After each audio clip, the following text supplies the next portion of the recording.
Greetings, humanoids. Welcome to the podcast. My guest today is Jay Shetty. Jay's a former monk who I think it's fair to say has become a bit of a cultural social media luminary, a guy with a knack for creating viral content. His uplifting videos have billions of views, making him one of the most viewed people on the entire internet. Jay also hosts the popular On Purpose podcast. And the occasion for today's conversation is Jay's new book, Think Like a Monk. If you enjoy this channel, it would mean a lot if you would please hit that subscribe button and hit that notification bell so you'll be made aware every time we post a new video. I should mention also that this conversation was actually taped pre-pandemic over 6 months ago at this point, ages ago, way back in early March when we were still doing the show out of my house. COVID pushed back the release of Jay's book, so I agreed to hold on sharing this podcast until that date. That date has arrived, and now you shall have it. So this is me and Jay Shetty on meditation, mindfulness, conscious capitalism, the double-edged sword of social media, how to use it for good, and many other subjects. Enjoy.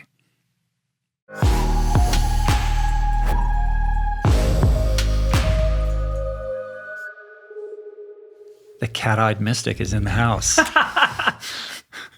A favorite phrase of mine coined by our friend Russell. Yes, absolutely. Yeah, Russell has a lot of names for me. Does he? Over the years. He seems to come up with them relatively spontaneously. Yeah, he does. That's who he is, right? He's one of the most... It's incredible. He's one of the most spontaneous people I've ever met. I know. Amazing. He's great. Welcome. Great to have you here. Thanks for driving all the way out here.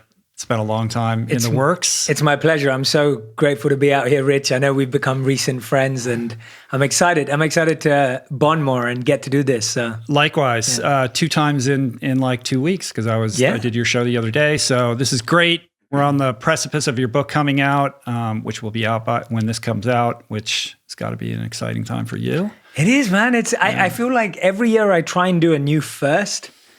And this time it's the book, and it's like I get all the nerves, I get anxious, and in a good way. I love it. It's cool. In preparation for today, I was just poking around the internet, and I've been following you for some time, but just trying to get up to speed. And I got to tell you, I'm falling in love with your wife.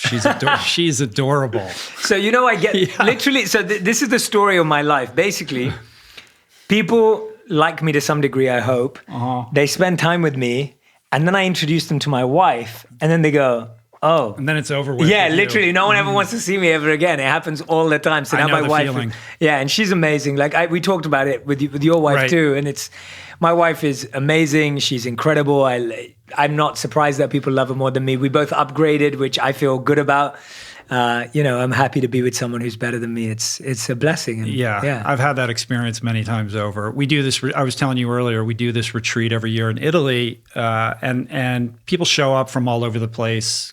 40 people for this week-long experience, and most of them arrive under this idea that they're going to go trail running with me, and they're going to learn about plant-based cooking and maybe do a little meditation. It's just going to be fun. Expectations are low. And then it becomes like a whole Julie experience. And they're like, I didn't know that we were going to get this. And then they all fall in love with her. Yeah. And I become very secondary to the entire experience. Okay, so we've got a lot in common then. Yeah. We've got a lot in common. Plus the plant-based thing, Ayurveda, all this stuff that she's into, great. Which is cool. Yeah, no, my wife she's a real genuinely powerful soul, and she does everything from her heart, and she's always been that way. And you guys have been together for a long time. Yeah, we've been together for 7 years. We've been married for 4, and we just feel like we've got stronger and stronger. It's been really interesting for us because our life literally turned on its head when my career really started to take off. And so in 2016 I moved job 3 times. We moved country. We bought a house, put it on rent, found an apartment to rent, and got married all in the same year. And it's a lot. It was a lot, but it was also a lot of bonding together and forming. And I think we had a moment where I think it could have gone either way. Like it literally could have broke us or it could have made us. And thankfully, because of how she is and how I am, and what we both wanted from our relationship, we've really been able to build something special. But it's taken a lot of work, and that was definitely a tough time. Yeah, I have no doubt. I mean, I think that level of change could easily and most likely splits apart most couples, especially when one person in the relationship suddenly goes on a crazy trajectory that isn't like where the other person isn't kind of in a parody type situation, and without a lot of relationship skills and communication, that ends up, planting the seeds of the demise of many a relationship. Yeah, exactly. And we had our tough times. Like, I remember knowing that every time I went out to work, that my wife was at home, my new wife, like as in my very new in terms of time, she's at home crying because she's just been moved away from her family and her home. And you're off like in your bliss. Totally. I'm there trying to follow my bliss, as Joseph Campbell would say, and just like trying to build my purpose. But in the back of my mind, I'm feeling the pain of the fact that I'm like, my wife doesn't have any friends here. We don't have any family in New York. We don't have a community here. Like, we're feeling that gap. And then me trying to play both roles and I used to set her up on these dates. So I would literally set up her on dates with women that I'd met that I thought would get along with her.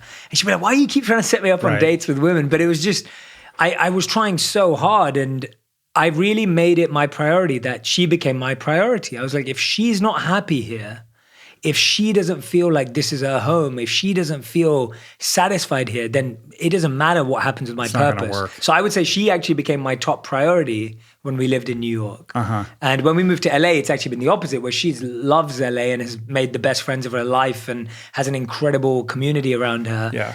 And I haven't had to have that. Whereas in New York, I really felt that sense of pressure to help her feel at home. It's interesting because usually it's the other way around. New York is a place that feels easier to get socially acclimated than LA. I think LA can be an incredibly lonely place. Interesting. When you arrive and you're new and you don't have a community, because everybody is so dispersed and in their cars, it's just not as spontaneous as New York or it's difficult to connect. I mean, I think the onus is on the individual to really make something happen. Yeah, I think we were lucky. We had a couple of friends here who really opened us up to their world and their friends, and that led to us making friends. But also just, I found in New York, and I guess it also depends where you are in your career and all of that kind of stuff too. But I felt like in New York, people like came late to meetings and left early, and always had 30 minutes to see me. And also, this was the biggest one, and this is huge. It's a weird one, but when you think about it, it really resonates. People in LA have homes or they have larger apartments. And so people invite you to their home. Like today, we're in your home, and you have a beautiful home. And when people come to your home, you end up spending more time with them. So I remember the first weekend we came here, my friend threw a party and we went out and we spent 8 hours with someone. Right. And I was like, what? We just spent 8 hours with someone. I never spent 8 hours with someone. If you were in New York, you'd be at a bar. You'd meet at a bar or a restaurant. Totally. And I think that's a bump and run. And I think that's a big thing about it. I think when you meet people in their homes, when you meet people in their genuine natural habitats and environments, I feel like you get an opportunity to really see them and they feel exposed in a genuine, natural, vulnerable way to you as well. Yeah. That's part of the reason why I like doing the podcast at my house. Yeah. I like having people over, and I have this theory that each person that arrives and spends time here deposits this place with their wisdom and their vibration. That's and it just elevates, the whole experience of living here. That's beautiful. It's like a deposit. You must be very careful about who you allow in. So I'm glad. I'm glad that I snuck in. I try to, I try to be mindful of that. Yeah, I've been holding on to your crystals ever since to make sure I don't. So when I take a 10,000 foot view of who you are and what you do, it seems to me that your gift or your real facility is this facility for taking ageless wisdom, these spiritual precepts, these philosophical tenets and ideas, and translating them in an entertaining way and a digestible way for a very broad, mainstream and perhaps young, audience. Is that fair? Sounds good to me. Yeah. No, there's a statement by Albert Einstein which kind of underpins all my work, and it's, if you can't explain something simply, you don't understand it well enough. And when I was exposed to the Vedas and all these spiritual texts that some of them date 5,000 years back, I was reading them and I was like, there is magic in these texts. Like there is so much energy in these texts. There's so much weight and gravitas and there's so much power. But guess what? Most people will never be able to experience it because it's in another language. And when I say another language, I don't just mean Sanskrit or Hindi or, Chinese. I mean another language of it's speaking to a different age. And there's beauty in that. And I love that. And I appreciate that, but I could see that I wanted to try and see if I could explain these things to people that I grew up with. And I was always connecting with the person who grew up in London. I'm born and raised in London. I grew up liking anything an average Londoner is into. But I got so fascinated because of the way the philosophy was presented to me. And I felt a responsibility to want to do that for others. So yeah, I think that's a pretty good breakdown and 10,000-foot view. And I appreciate you saying that because that's what fascinates me. That's where I get my buzz from is how do I read, study, and learn so that I can share, support, and serve? And that's where I get my meaning from. Yeah, I mean, crystallizing these texts down to these kernels of wisdom or teachable moments is no small thing. I mean, if you read the Bhagavad Gita, it takes a prodigious mind to just keep track of all the characters. It's like these stories are insane, So it's like, all right, Arjuna is doing this and, so-and-so's over there doing killing these people. And like, what's the lesson that I'm supposed to get out of this? So I'll have to send you, when I studied it, I made a family tree. So I literally had to physically, for anyone who doesn't know what we're talking about the Bhagavad Gita, which is part of the Mahabharata, and there are a million characters. And I remember having to, not a million literally, but I remember having to literally piece together the family tree because I was the same. I couldn't. And the messages are so profound and so powerful. And, it's a blessing to be able to be exposed to them, let alone trying to share them. Well, let's take it back. Yeah. Tell me about, what it was like being a kid growing up in London.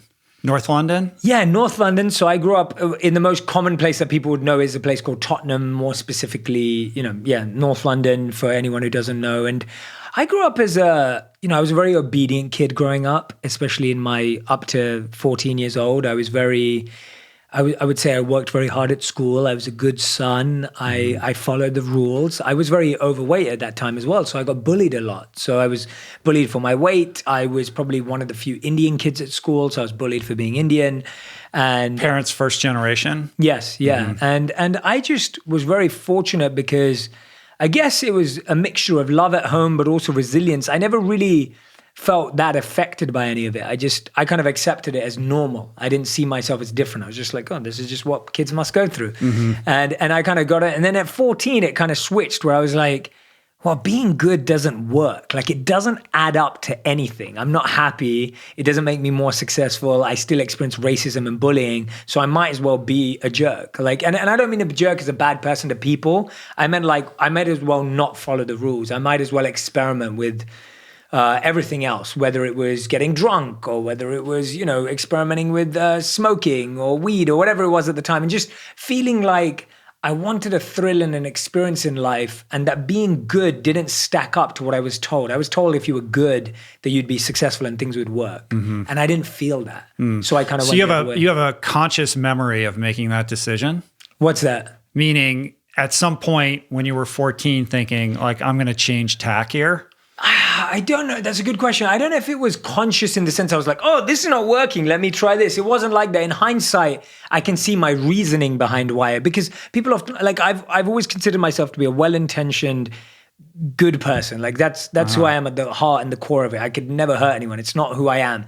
And so it was weird when I got involved in the wrong circles and I started doing things I could never imagine, and I became the opposite. And when I reflect on that, that's what I feel is the reason. So no, I don't think it was a conscious decision at the time, but when I reflect on it in hindsight, it was very clear to me that that was the reason that brought it out. Right. So you're getting into a little bit of trouble, but not too much trouble.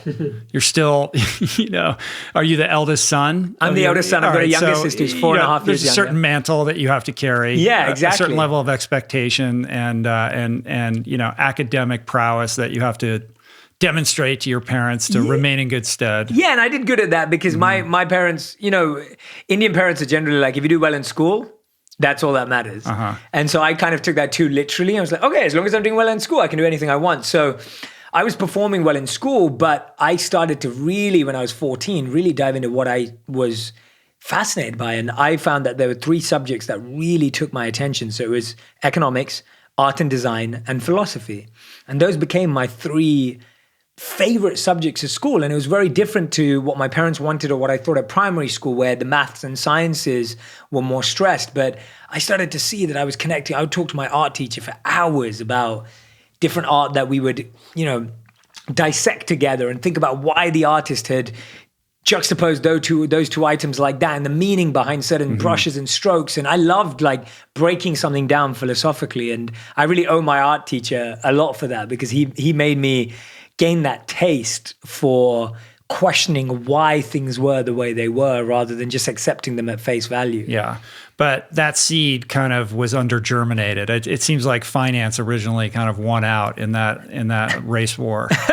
I would say that I thought that I would go off and do graphic design or marketing at university, or I really was about to apply, I remember, for Central St. Martin's, which is an incredible art school in London. And I remember, it's funny you say that, because I remember applying and then my art teacher, I think, messaging me or saying to me at the time, however we did at that time, I can't even remember, but I guess emailing me and saying, "Oh, you sold out." Right. And just calling me out on it. And it was just my young Indian mind in London of just feeling that there were a finite number of options, and that I didn't even know that there were other careers. Genuinely, if you asked me then, what careers existed in the world, I literally could only think of medicine, law, and finance. I didn't even know that anyone did anything beyond that, or that anything beyond that was even available. Right. And so for me, I was like, okay, well, can't do the first 2, so I'm going to end up doing this one. And so it wasn't that it won from the heart, it's that it won from a safety, security, stability, reliability platform. And the reason why this is so important to talk about is I think today people look at me or may perceive my work, if they're aware, to be quite risk-taking, and I think I'm very different now, but there was a time in my life where I made decisions based on feeling I wanted a secure future and a stable future. Right. Medicine, law, or failure. Yeah, exactly. Yeah. So I had 3 options growing up. What about engineering? That seems that would have passed the test with the folks, but I wasn't. I think that's very India-centric. But British Indians, I feel are not as good as engineering. Right. So you don't find it, I don't know, maybe it's just me. But yeah, no, it was just, I was always, I realized very, very early on that I didn't engage with the same things as the people around me. And I couldn't even force myself. My intuition was so strong, and I didn't know it was called intuition at that time, but I knew that it was so strong. It was dragging me towards art and design and philosophy and all of this kind of stuff. But you're a social animal. I suspect that you had lots of friends and ran in popular circles. I did in my teens, but not up to my teens. And even I did in my teens, but I felt at that time that, you're just finding yourself. When you're in your teens, you don't know who you are. You don't know what you stand for. You don't know what your values are. And everyone at that time, I went to a school where majority of people were probably smarter than me. They're, super smart kids in my school and really accomplished and getting the best grades and, best resumes and all of that kind of stuff. So you never really... it was good. It was very humbling being at my school. Every year we'd get a report which would rank you in every subject 1 to 180. So we had 180 students in my year. Oh, that's for brutal. Every subject. And you'd get it sent to your parents, to you, and you get a number, 1 to 180. So you can know when you're at 144, and there were some subjects where I was at 144 or lower. That's some truth serum right there. It was so bad, but it was, it was humbling. But the good thing about it was very early on, my school was able to show us what our strengths were and what wasn't. And now when I look back at it in hindsight, I'm like, wow, my school really pointed out to me what I was going to be successful in, what I wasn't, to the point that my school didn't allow us to take certain subjects later on between ages of 16 and 18. You're done with that. Yeah. That's not going to work for you. Yeah, literally. Right. That's you would go into this room with your parents and the teacher would sit you down and they'd be like, yeah, we don't think Jay can take chemistry next year. It was literally as real as that. Wow. And I'd be so scared of those meetings because you'd be scared of how your parents are going to react. So you go to university and you study business. Yeah, I studied management science and I focused on behavioral science. So all of my thesis and my dissertations and all of that, I was focused on analyzing behavior. That's kind of what I got fascinated by. So walk me up to this pivotal monk moment. Yeah, I think, I've talked about it before, and this is a great conversation already because I'm telling you stuff I've never said before, which I always love. So this is really fun for me right now, and I want to approach this as well. I'm always, whenever I tell this, I'm always trying to relive it. It's this thing. Apologies for interrupting, but when you're in the process of telling and retelling your story time and time again, I'm always sitting here thinking, when I'm doing it myself, thinking, because I'm just repeating, because I have I know the thing and I know what to say. And I think, is that really what happened? Yeah, exactly. Let me really be honest with myself. Did this happen differently? Or is my memory playing tricks on me and telling me that something happened because I've just repeated it so many times? Yeah. So I'm always kind of using that as a reference point. Absolutely. Yeah, me too. And I'm always trying to, what I find is I know, and I've asked myself that question as well. And I know that I'm telling what happened, but I'm always trying to discover a new truth about it. So whenever I'm telling it, I'm like, what can I discover this time about Well, let what me was ask, in it for me? let's do it this way then. Go for it. I mean, basically, as the story goes, you developed a proclivity for seeking out interesting people to go hear talk, business people, sports figures, etc. And suddenly there was this monk who was going to be speaking. You were initially not interested in hearing what that person had to say, and you agreed with your friends to attend only on the assumption that you guys would go to a bar afterwards. That's 100%. That's the story. That is the story. That's that is the the story. It's true. So let me ask you this. Let's talk about where that resistance came from. The resistance just came from, I think, this skeptical version of me that didn't really believe there was anything beyond success. And that's partly why I called the book Think Like a Monk, because I think a lot of people look at that and like, why would I want to think like a monk? Like, why, but that's the point. Like, I'm trying to break through that barrier of, I think so many of us have been conditioned to believe that success looks a certain way, and that happiness looks a certain way, and that joy looks a certain way. And I was one of those people that was very skeptical about anything else outside of my space. Like if someone wasn't pulling up in their fast car, or if someone wasn't pulling up in the best clothes, did I give them the time to really share their perspective? And I love the fact that the best moment of my life, that moment, up till that point, was also the most humiliating moment of my life for myself.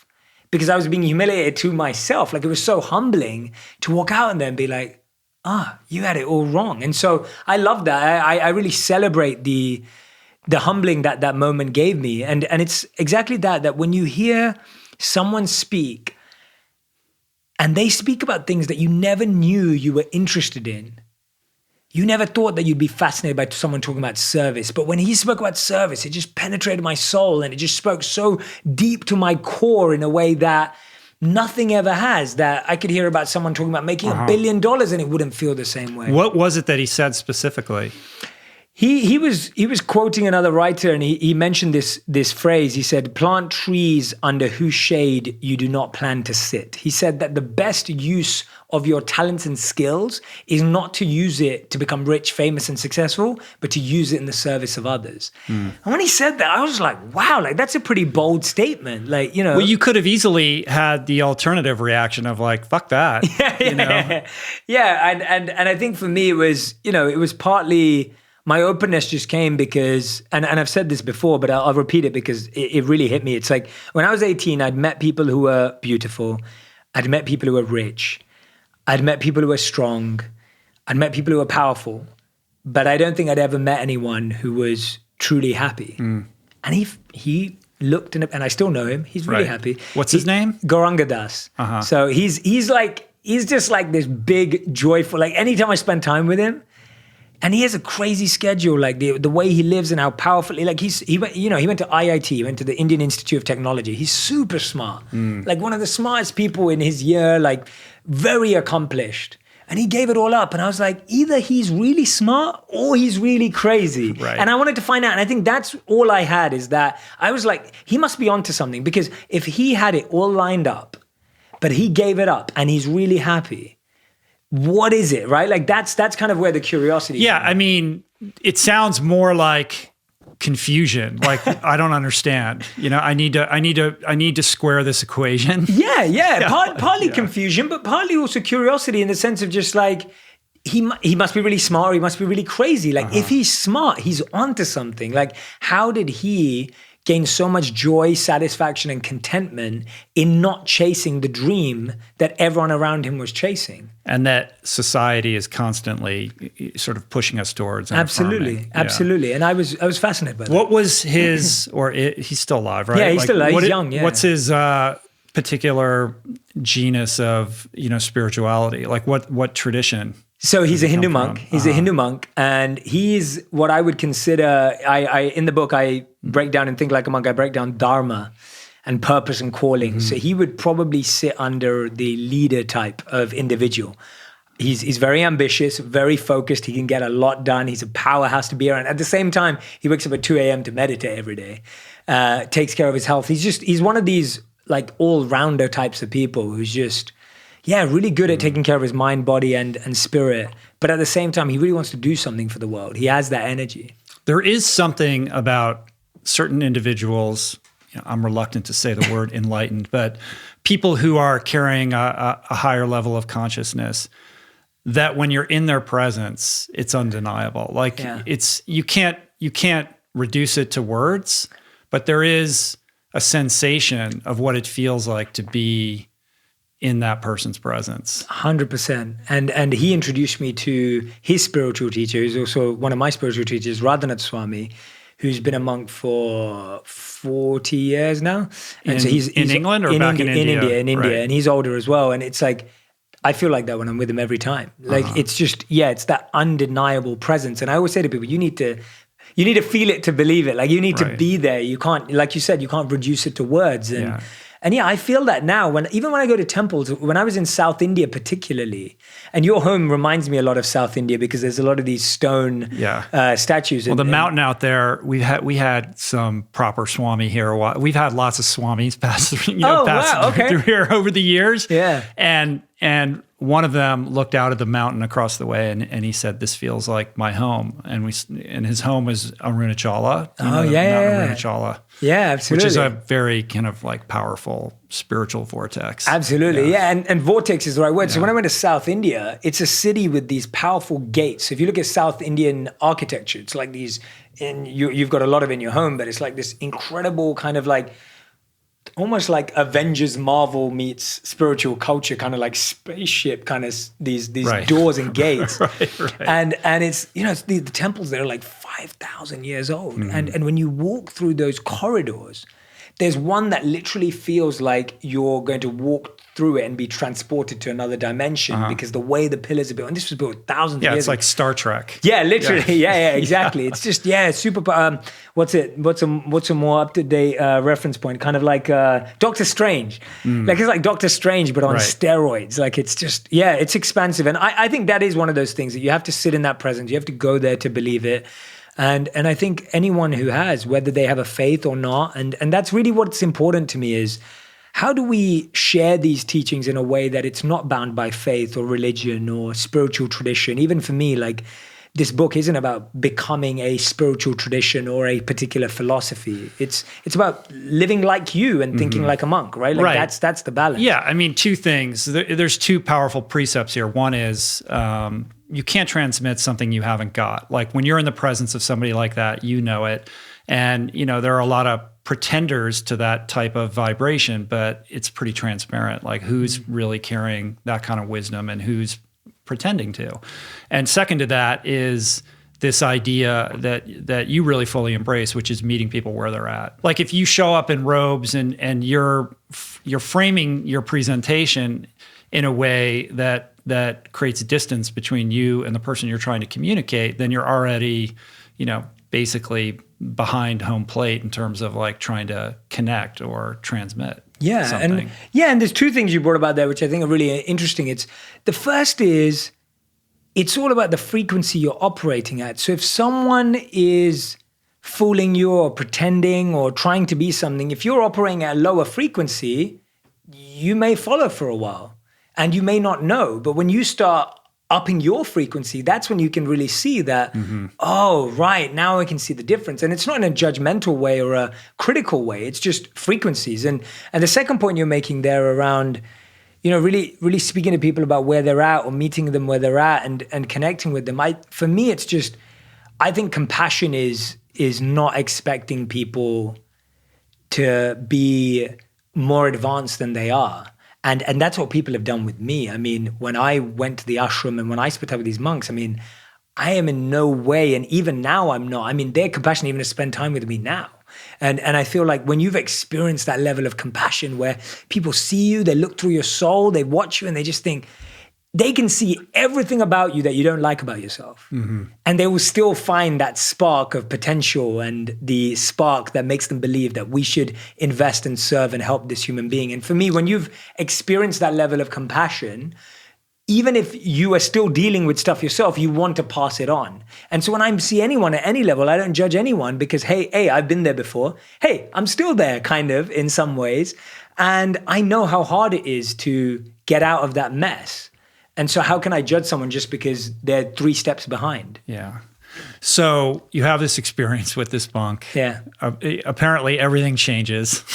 So how does it change? Well, my lifestyle, and I've talked about this before, like my personal lifestyle stayed the same. I was still dating. I'd given up alcohol by that time and I'd given up drugs and stuff. So I wasn't really playing. I was always very experimental. I've never been an addict or a regular consumer of anything. I've just been an experimenter my whole life. But for me, it was I was still dating. I was still doing everything that anyone ever did. There was nothing changed in that, but I was now mentally curious and checking it out. So I spent the next 4 years, half of them in my summer vacations, interning at financial companies in London where I thought I would end up working just because my university recommended that. And the other half of my breaks, I'd spend them living in India with the monks to experience that lifestyle. So I would literally go, as I explain it, from steakhouses, bars, and suits to robes, sleeping on the floor and meditating every day. Right. So was that this monk's teacher's ashram? Yes. Yeah. Where was exactly. that? Like Bangalore or something? No, it's 2 hours outside of Mumbai. So it's in the middle of nowhere, but it's about 2 hours outside of Mumbai. Yeah. And were there other Westerners there? Yeah. Plenty. Yeah, plenty of visitors from all over the world. People from Australia, people from Europe, people from London, and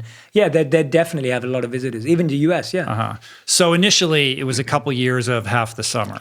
Yeah, it wasn't long. I'd go there for like 2 weeks, 3 weeks, 4 weeks. Like I would go there for short bursts of time and just experience it and just live like them and live with them. And for me, and I didn't know this, again, in hindsight, it was me really getting to live both options of life. Like I was getting to live in the city. I was getting to wear a fancy suit to work every day and get to perform well in the workplace and, go through all of whatever that is, networking and meeting people. And then I would get to do that. And I just got so much more satisfaction from it. I felt satisfaction from the service we did. I felt satisfaction from the meditations. And if I'm completely honest, the biggest thing that got me at that time was I didn't have to think that ego and humility and vulnerability and empathy and compassion, these weren't just going to be concepts anymore. These were going to be real practices and habits. Weaknesses. Yeah, or weaknesses. These could become focuses that I could really wrap my head around them. Because when I was back in the city and I was trying to perform and I was trying to show my boss who was the best and who was performing well, it was hard to maintain that level of gravity not because it's impossible, because it's not. That's what I lay out and that's what I'm trying to teach right now. It was harder because I hadn't had that training. And so now that I've come out of the ashram, I feel like my monk training has allowed me to continue to practice those principles in the real world. Whereas at that time, I was just an 18-year-old kid who was still conditioned by everything else. I suppose the distinction, it's one thing to make a decision after you'd lived as a monk during that 3-year period, making this hardline decision, okay, I'm going back into the world. But when you kind of have one foot in both worlds, I suspect that it probably became progressively more difficult to relate or connect with your friends back in London, right? Like what were they? They must have been giving you a lot of shit. I was, I was very open with the closest friends. I remember one of my friends saying to me like, oh, well, we would always talk about women together. Like we'd always talk about girls, like which girls we liked and who he was dating and all this kind of stuff. And all of a sudden, every time I'd come back from being a monk, I'd have a monk moment and try and like resist the urge to just talk about women in that way and the way it can be done. And my friend would just be like, what? So what are we going to talk about? It's just like confused, like where's this life going? And other parts and having to say, and I want to give credit to my friends too, some of my other friends were just really intrigued. And so they actually wanted to learn. And so I ran a society at university called Think Out Loud. And every week I would present a topic based on philosophy, science, and psychology. So I would take a movie, I would dissect the characters, we would watch half the movie together, and then we'd break down the roles, and I would talk about philosophy, science, and spirituality and psychology to students. And when I started it, we had like 10 students. And by the time we finished university, I had 100 students coming every week, and it was totally free. There was no catch, there was no followers, there was no nothing. It was just this beautiful experience. And that's kind of where I got into the habit of everything I learned as a monk, I would teach it. So if I was learning about karma, I would teach it that week. If I went that summer and I learned about ego, I would talk about ego. And so I just started sharing what I was learning because I found that to be the best way of letting people connect. And that's kind of where I got fascinated with this whole thing. So this whole trajectory gets planted then. Like you're starting to teach and share even before you go off and be a full-time monk. Way before. And that experience of reviewing movies and discussing it really is, that's the germination for these videos that you do now. 100%. Like that really was the beginning. And that was when I was 18 years old, so 14 years ago now. And I just loved putting on a session every week. And then I got invited to other universities. So I'd go to the London School of Economics and present. I'd go to this other university. And I was just loving the fact that I was finding so many young people in London that wanted this over anything else. Like that's what I was impressed by the most, that there was a need. And that convinced me very early on that if presented effectively, there was a community for this and people really were searching. It's very similar to Andy Puddicombe's arc. Andy's awesome. Yeah. Yeah. He's the only other person who's had he did 10 years. Right, I know. But him coming back from that experience and returning to London and then kind of hosting these salons, he meets Rich and then they start kind of, basically doing informal get-togethers that then, become and grow into Headspace. But the idea started in a similar way to kind of what you're talking about. Yeah, exactly. And this was... I actually remember, I told Andy this. I said to him that the year I first found out about Headspace is the year I became a monk. Oh, wow. And I told him this. I was so impressed by what he was doing. And I said to him, if I would have had the money, I would have invested. But I had no money. I've said this to Andy. He's been on my podcast and we've done a few panels together. But yeah, he's amazing. I love Andy. And I said that to him. I was so impressed by what they did because I was just starting that journey and I saw what he'd done. I was like, wow, that's fascinating. It's so great to see that. But I think this is the reason why I'm sharing this too with you, Rich, is, I've been doing this online for like 3 to 4 years, but in my life, I've been doing this for 14 years. Like I've literally done this every single day of my life for the last 14 years in some way, shape or form, whether it was reading, studying or teaching or sharing. And so for me, it's become my life. And when I left being a monk, I didn't want to not do that anymore. And what I get to do now is what brought me back to that, to be able to learn, study, teach, share, and live in that element which I feel so much connected to. Yeah, and meet people where they are. Yeah, that's always been my thing because I've been plucked out. Like, it's when you've been drowning in an ocean of material thought and someone had the compassion and empathy to reach down and grab you, you feel like you want to do the same thing. And that's just my meditation constantly. You can't ever go back from that. The amount of gratitude I have for the people that have invested in me and that opened up my eyes. I was 18 years old. I would have gone down the path of becoming if I had it my way, I probably would have wanted to become an art director at a massive company. I probably would have done pretty well for myself. I would have traveled the world and wasted my life. Like I always think about that moment of sliding doors. What could have been? Right. And that's what I would have been. But because I met these incredibly powerful people who wanted nothing from me, but just to give, it changed my life. And that's the opportunity I want. And for people, it may not be a monk. But when you think like a monk, you recognize that actually, am I exposing myself to as many alternative methods of thought? Am I really allowing myself to experience everything the world has to offer? Because if I'm not, I'm already limiting myself in a world that's actually unlimited. Mm-hmm. And that's the challenge I see, is that we are living at a time when you have the most choice available, you have the most experiences available, but we still put ourselves in these prisons. Not only that, those prisons are one of self-seeking. I mean, you mentioned giving. I mean, giving is service is the cornerstone of this whole thing. Like yes. Being in selfless service to others. Yes. Which is just counter-programming to the way our entire infrastructure of Western civilization is constructed. Yes, absolutely. Yeah, complete counter-programming. I remember when I was giving a talk, this was probably about probably about 4 years ago. And I was speaking to a group of executives, and one of them came up to me afterwards and he said, "How old were you when you became a monk?" I was like 22. And he said, "When did you get the realization that life was about selfless service?" And I said, "Well, I'm still getting there. I'm not there yet. But the first time I fell in love with that idea, I was 18. He goes, "The first time I realized that life was beyond me, I was 42 years old when, my child was growing up." And he goes, "That was the first time I realized that life was not just about me." Mm-hmm. And I was thinking, wow, like to me it's weird because I got exposed to it at 18. I couldn't believe that someone didn't understand that. Even today, like the reason why we're all repeating messages and continue to, I think, remind people of these messages and even ourselves is because you could hear that life is about service a million times, but until you practice it and until you really mold it into every area of your life, like this podcast is your service.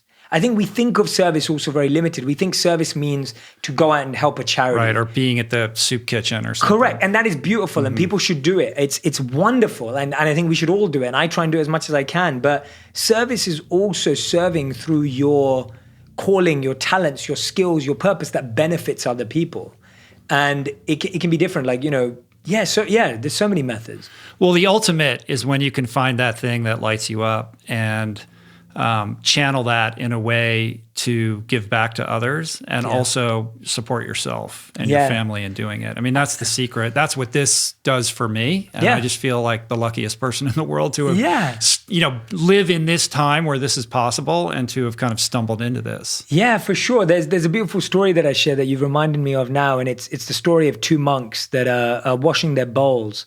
And while they're washing their bowls, they see one of the monks sees a scorpion drowning. And so he helps the scorpion out of the water and puts it onto the side. And in that process, he gets stung by the scorpion. And the other monk says, "What are you doing? This is stupid." He said, "Oh, don't worry about it. The scorpion falls in again to the water. The monk picks it up again, gets stung in the process and puts it onto the side." So the other monk's just like, "Okay, now you're just being ridiculous. Mm-hmm. Like, what are you doing?" He said, "Why are you saving the scorpion when you know that its nature is to sting?" And the monk goes, "I know that the scorpion's nature is to sting, but my nature is to save." And so he understood how hardwired his service mindset was, that he was willing to go through the pain to act in that way. Mm. So what I'm trying to share with that story is that we're all wired to serve naturally as children, as kids, as people, as humans, but we've been educated for greed. And you see this, there's countless viral videos of kids who walk up to their television screen and wipe the cartoon characters' tears off with their tissues, or kids running to help the person next to them. And we were all once that person. But it's just the education that we get, and I'm not just talking about school, I'm just saying generally the education of becoming self-centered. And whether you look at it from a scientific point of view, the studies that have been done, when people help people, their depression goes down. Their mental health goes up. When people help people, they're able to feel more joy and experience more happiness in their lives. We are happier when we serve and help people. And that, I think, has been so lost, that if someone genuinely asks themselves, because I think everyone hearing that will say, "Oh yeah, but I like to help people. I try." If you really did an audit of how much time you spend every week genuinely helping someone who is giving you no help, or was genuinely helping someone who does nothing back for you, I'd find that we'd say a very, very little amount of time. Yeah. The key is doing it when it's not convenient. Correct. You know what I mean? Yes, exactly. That's the best way to say it. Yeah, exactly. Yeah, it's tough. I mean, listen, you hit it on the head. I mean, it's not just school. It's like by osmosis. It's like, I hear what you're saying, Jay. That's great, but like, I got to get mine, dude. Yeah. The clock's ticking and time's running out, and I got my hustle on. Yeah. So, you want my response to that? Sure. Yeah, my response to that is that mentality will get you the thing, and it will get you the number, and it will get you the money in the bank, but you won't feel satisfied. Mm-hmm. And that's my hypothesis. So go test it, and I would gladly let anyone test that, and I guarantee you that's how you'll feel. What happens, though, is you get it, you have that experience of momentary elation that quickly fades. The half-life on that is very short. Mm-hmm. And then you think, your next thought isn't, I need a new path. Your next thought is, well, when I get that next thing, exactly, it's really going to lock in. Absolutely, it's the hamster wheel, right? It's the conveyor belt, and it's the treadmill. That's the challenge with that, and I think that's why we have to learn from people who have got there and feel that way. I think we have to. It's like, when you hear Jim Carrey say, like, everyone should get everything they want and become everything they ever wanted, just to realize it's not the point. When you see everyone who gets to the peak of financial or fame or beauty success, they then try and serve. Like, that's just what everyone ends up having to do. We're in the world capital of that right here. Yeah. You know what I mean? Absolutely. Los Angeles. And you see it, like, I can't remember who said this, but, it's talked about, like, your success. I can't remember who said it, but your success is based on the depth of the problem you solve, right? And it's like, if you look at any success, even if it's Jeff Bezos and Amazon, and someone goes, I want to be Jeff Bezos. Jeff has solved, not that I know him, but Jeff has solved a issue that people had. So it's still service. And I think that's what we miss, that anyone who's winning, even financially, whether we agree with their business model or not, they are performing some type of service to people. And because he's serving more people with an issue that they have, he's able to make more money. So even from a totally financial perspective, service still wins. Yeah. Like, there's no taking away from it. I get that. It's just an expansive definition of service. Correct. Yeah. But it's still service ultimately is solving a problem that really is a core need in people's lives. Mm-hmm. And I think that could be a starting point for someone if they're still like, Jay, I don't get it. Right. I'm just trying to meet people where they're at. I'm with you, dude. All right. So you make this decision to go be a monk full time. You live in this ashram for 3 years. Yes. Yeah. Yeah. And we traveled a lot too. So we lived in ashrams across London, Mumbai, and Europe as well. Oh, wow. Yeah, and I think similarly, Andy was in Russia. He was in Russia and Scotland. Scotland, He told me about the Scotland time. Yeah. So walk me through like a typical day in the life of that experience. Yeah, so you wake up at 4 a.m. every day, no matter where you are. And 4:30 is collective prayers and meditation. So 4:30 till about 5:15. Then 5:15 till 7:30 is personal meditation time.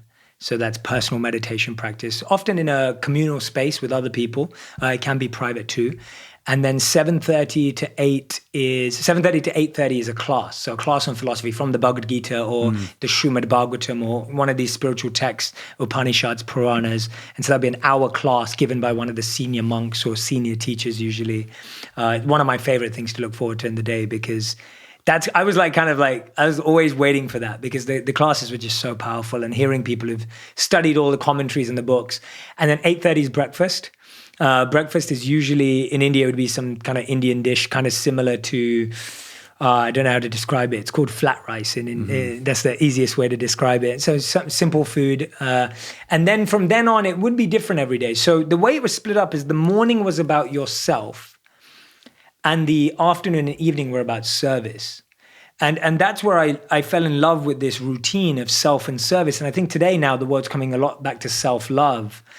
And I feel like that's where we got to experience both very clearly. When you spend half your day taking care of yourself, you spend the other half serving, you get this beautiful synergy between the two. So for the rest of the day, we'd be out feeding children. We'd be out building the sustainable village that we were at. We'd be out teaching. We'd be out helping. Like we'd be out doing something. And that would change every day depending on what the need was. Sometimes it would be chores as well, like washing your clothes. I mean, washing monk robes are not fun at all. Yeah. They're these huge bed sheets. So yeah, and that's this kind is of like our day. 7 days a week. Do you get a day off where you can go, do whatever you want? You know what? I was one of those guys who wanted that day off. I was like, if I make it a 5 of the 4 a.m.s, can I skip the other? No, you don't get to. It doesn't work like that. And I mean, there's a lot of reflection time in the day that you get.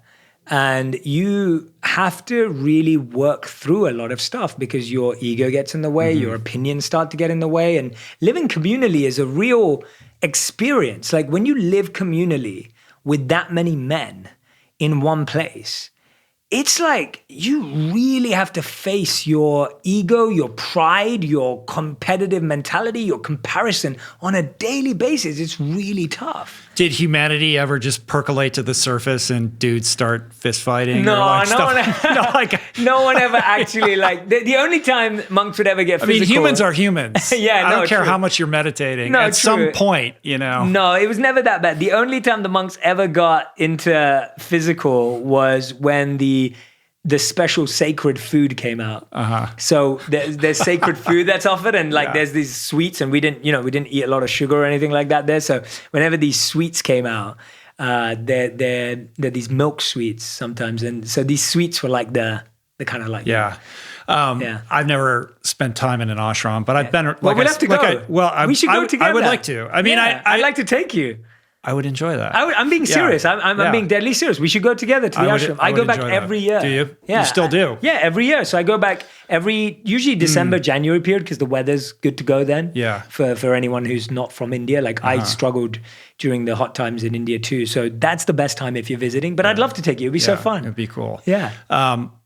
In my experience of sitting in meditation with various, swamis over the years and being around, various types of those kind of communities. Yeah. The thing that I notice, like the humanity that I see in that is the institutionalization of the guru, right? And then it becomes like this pecking order of who's close to the higher consciousness. And there seems to be a lot of jockeying around, like that's where I see like the sort of character, like the our innate humanity percolating to the surface and manifesting in character flaws. Yeah, for sure. That's a really good point. And I saw that too. And I feel like my teachers did a very good job of not trying to create, enjoy, or build that type of culture. They tried their best.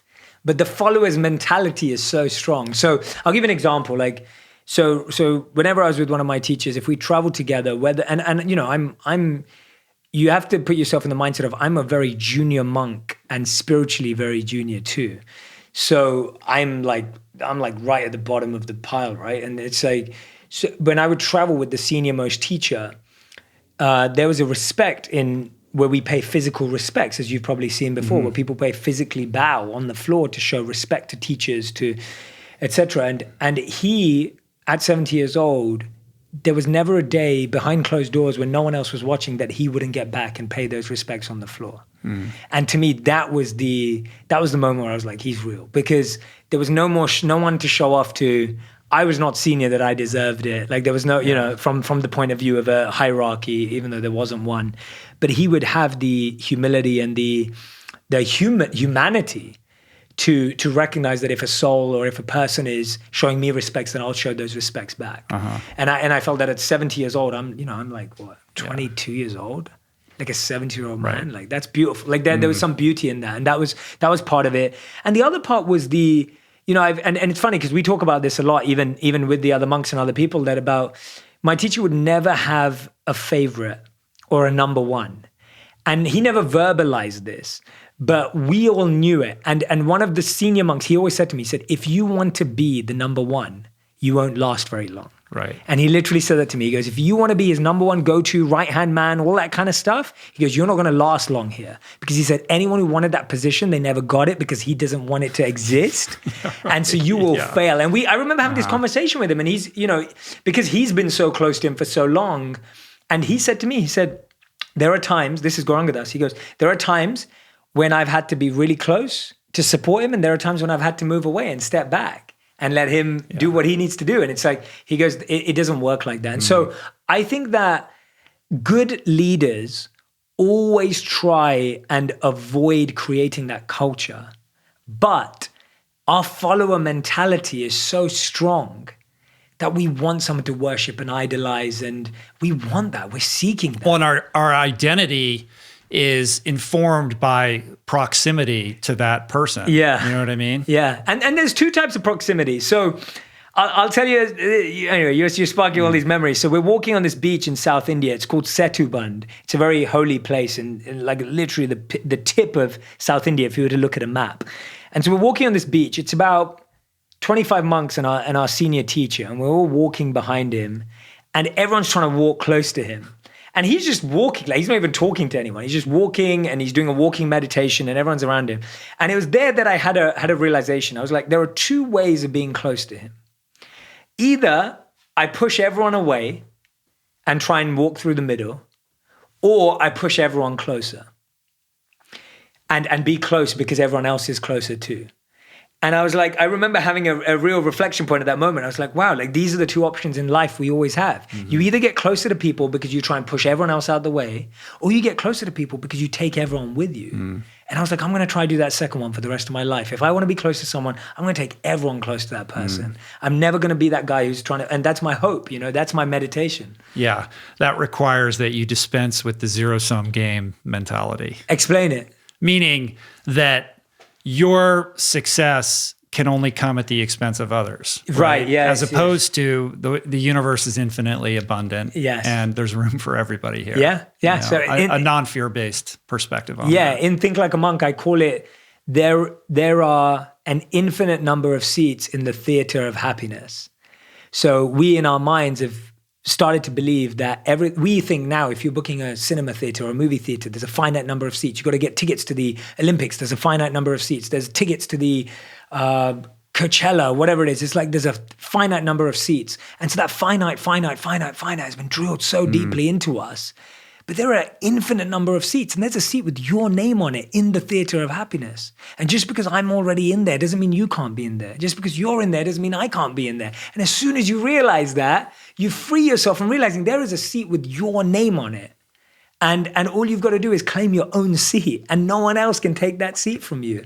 And when you start living like that, you can collaborate, you can grow together, you can build together, and you see this as being the epitome of, I was just reading Bob Iger's book, and in there he talks about how it was, and I may get a few of the names wrong, but I think it was Steven Spielberg for sure, it was George Lucas, I think it was Quentin Tarantino, who's saying they used to get together and they would critique each other's movies before they came out. So to give each other feedback.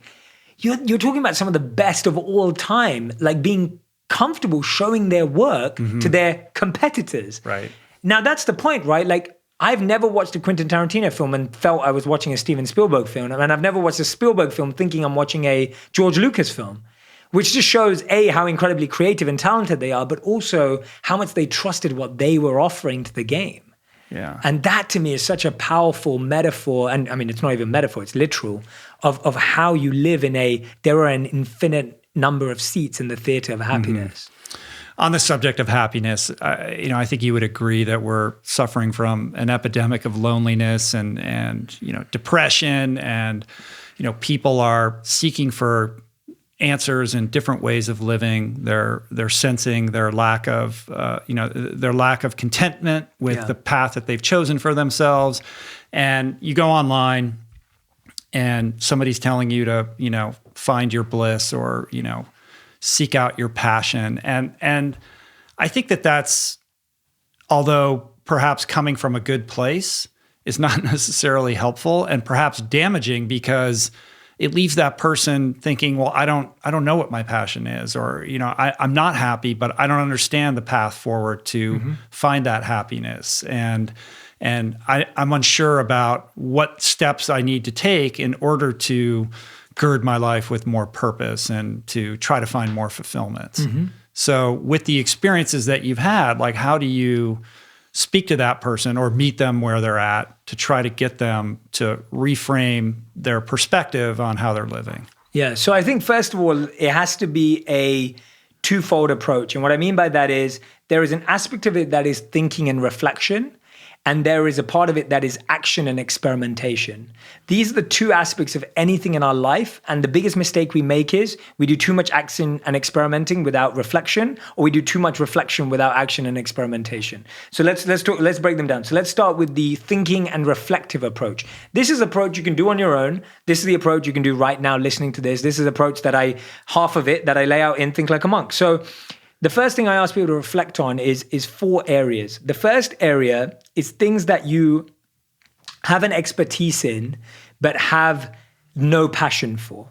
Make a list of 3 things that you have a expertise in, but no passion for. So for me, I give the example of Microsoft Excel and numbers. I'm okay at it, but I don't enjoy it. Like I don't have a passion for it, right? So write down 3 things in there. Then the next box that I want you to fill out is ask yourself, what do I have no expertise in, but I have a deep passion for? So for me, it's neuroscience. I'm not an expert in neuroscience. I couldn't perform brain surgery on anyone and I couldn't scan anyone's brain, but I'm super passionate about it. I love reading about it. I love speaking to neuroscientists. It's something for me. Social media used to be in that category for me once upon a time. Social media was something I wasn't an expert in or didn't know much about, but I was passionate about learning how to communicate. Then the third box, things that you're no expertise and no passion. What are those things in your life that you're like, ugh, don't like them? Not good at them, right? Maybe doing your taxes, I don't know, whatever, right? Like pretty much everything else. Everything else, yeah. And then the fourth and final box is, what are you passionate about and what are you an expert in? That's the box that you're trying to find. So that box may be empty right now. This is the thinking of. So do that reflection exercise. The reason why it's so important is because most of us, first of all, don't even know what our expertise is and our passion is. And now when I say passion, I'm not just saying find your passion. I'm saying, what do you like doing? What do you get joy from reading about? Even if you're watching a TV show, what is it about that TV show that keeps you captivated? Well, when you're listening to this podcast, what part about it, which person stands out to you?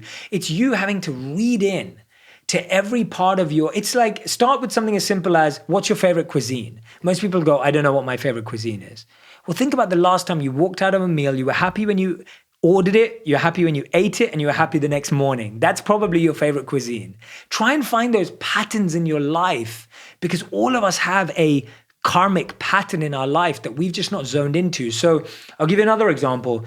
Let's look at the pattern of the best decisions you've made. If you looked at the best decisions you made in the last decade, and let's say you pick 3, right? 3 is a pattern for me. That's where I'm making that up. It's totally my choice. It's subjective, but it's my opinion. 3 things are a pattern. Look at the 3 decisions you made in your life where you knew it was the best decision when you made it. Not when you got the best result, but you knew it even before the result happened that you made the best decision. I guarantee you, if you reflect on those 3 decisions in the last decade, you will find the same parameters, the same environment, and the same decision-making thoughts and thought process that got you to your best decision. So I'll give an example. When I decided to become a monk, I believe that was my best decision when I made it, not because one day I'd be able to write a book about it, because I had no idea I'd even be here. So I was going against the grain. No one agreed with me. And most people thought it was the worst idea. When I left being a monk, I was going against the grain because most of the monks I joined with stayed as monks. No one agreed with me. And I was completely sold that I was doing the right thing for me. When I quit my safe corporate job to do what I do now, I was going against the grain because most of my friends were happy with their salaries. I was doing something that felt really right to me and no one agreed with me. And so I found that that's generally the pattern of my life. My best decisions are those 3 things. Now that may not be for you. Your best decisions may be the opposite. So that reflection is really important. Second half, action. Take the next month, take the next 30 days, and every weekend, plan a new activity, workshop, seminar, course, book, podcast to listen to, person to shadow, person to experience with. Take a Saturday and Sunday and try it out. You've got 8 things that you can now test. There are 8 days, 8 weekends in a month, roughly. Test something new on each of those. Go and actually do something. So this is no more thinking, no more reflecting. If you want to be a chef or you think you want to be a chef, go and do a cooking class. See how natural it was for you. See how much fun you had doing the process. Take 8 different things and try them out. When you do both of those together, within 30 days, you could figure out what you genuinely are passionate about as a starting point. Mm-hmm. That may change, it may evolve, but at least you've got somewhere to start. And the biggest mistake is we're sitting there doing a personality test trying to figure out what our passion is. Obviously, you're not going to know. Right. A lot of it goes back to if you could just live in the mindset of the child within. Mm-hmm. Like what were the choices that you made when you were a kid about what you like to spend time doing? I think that's also a good place to start. I agree. And I think those are really powerful exercises.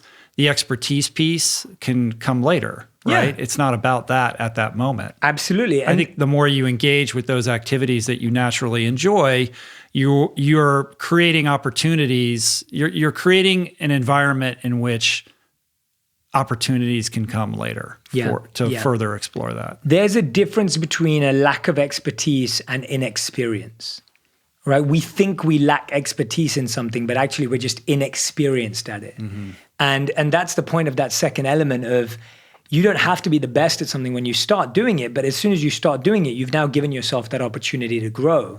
And I think we all know this. There's always something we've all learned and become better at it. But if you're fascinated by it, you're probably more likely to invest more time. Right. And so, but it is also important. There may be things in your life that you have an expertise in, but you don't have a passion in. But then ask yourself the question, why don't I have a passion in it? Because you could add meaning to it.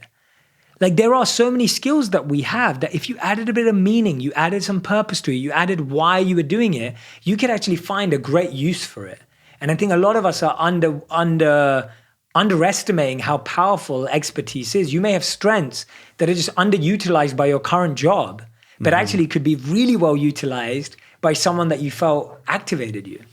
Essentially, everything that you're saying are tools for greater self-awareness.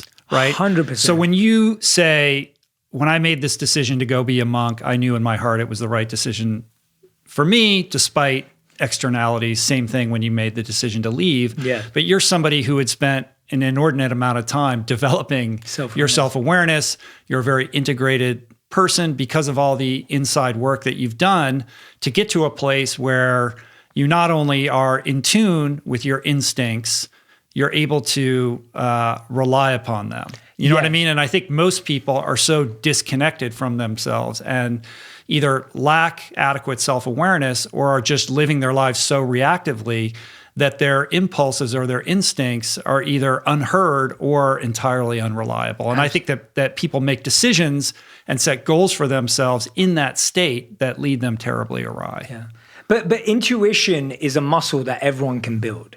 Right? It really is. I really believe that. There's a study that I mentioned in Think Like a Monk where I talk about how men and women are asked to be alone with their thoughts for 15 minutes or give themselves an electric shock.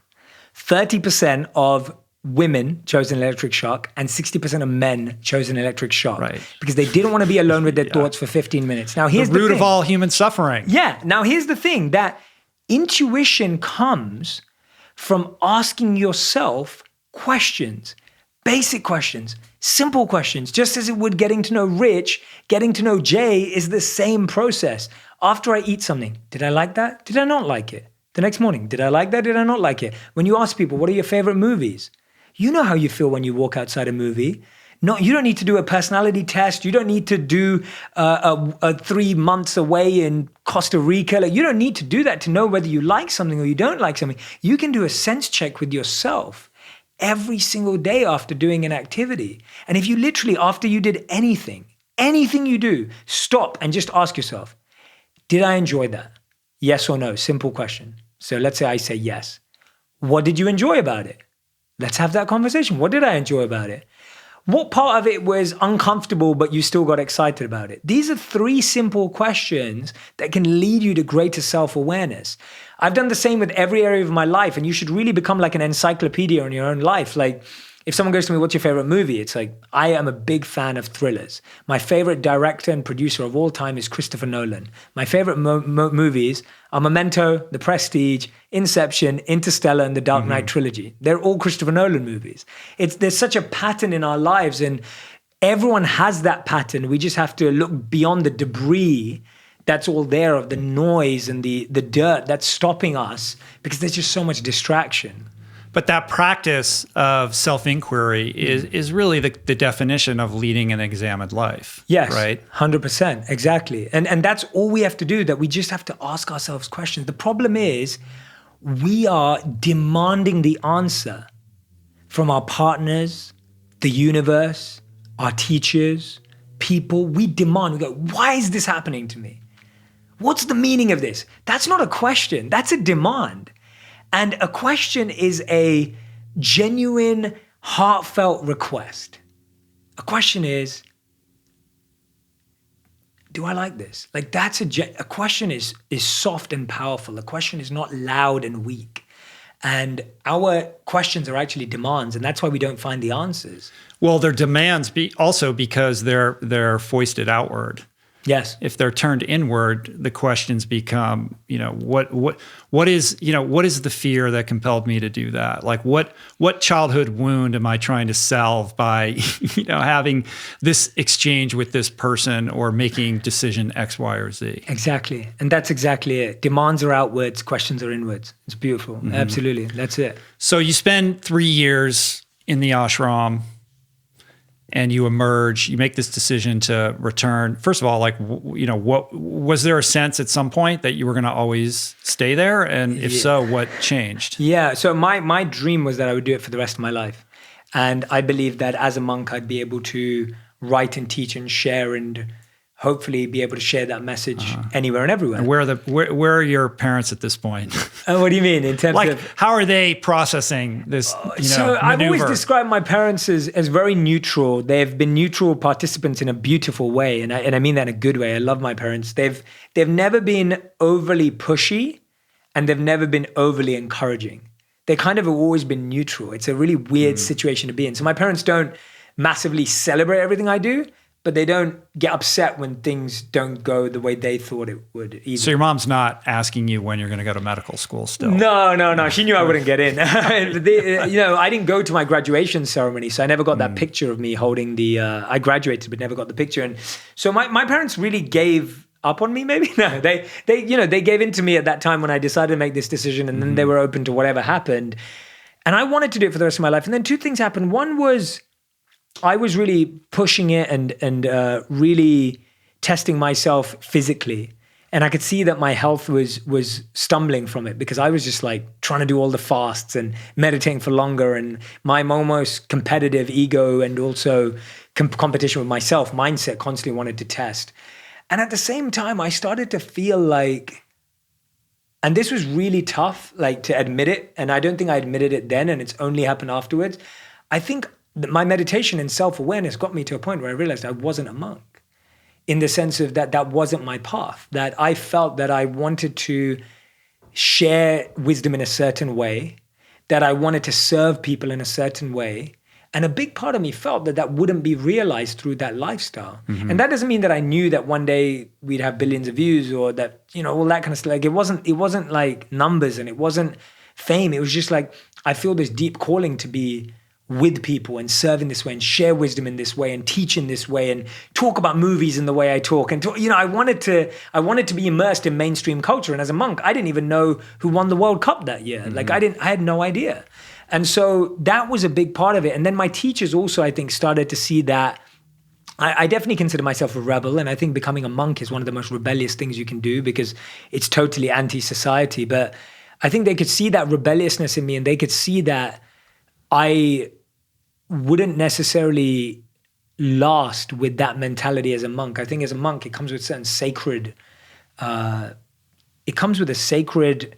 the right word? Sacred coherence, or what's the word I'm looking for?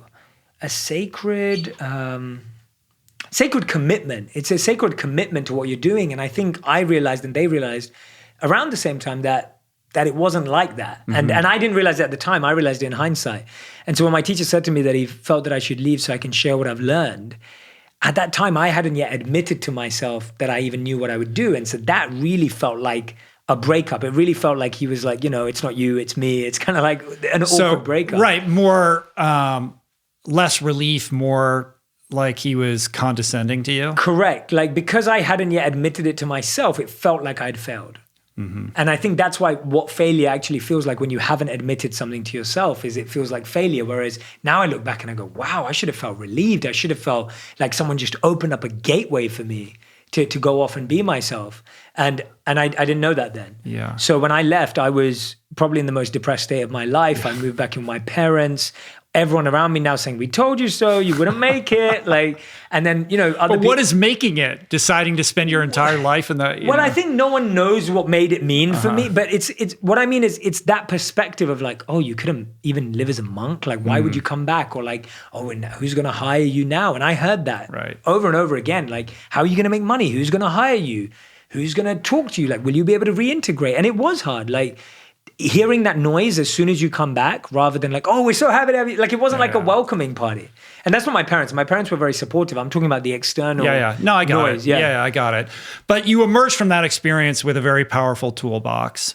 And it's one thing to implement or practice those tools in the construct of a very controlled environment at the ashram versus trying to take them into the chaos of the world. Yeah. Absolutely. So what was that reemergence process like? And how do you think about the applicability of that timeless wisdom and that toolbox in terms of how we navigate the, vicissitudes of the modern age? Well, I even fooled myself that the tools I'd learned were non-transferable.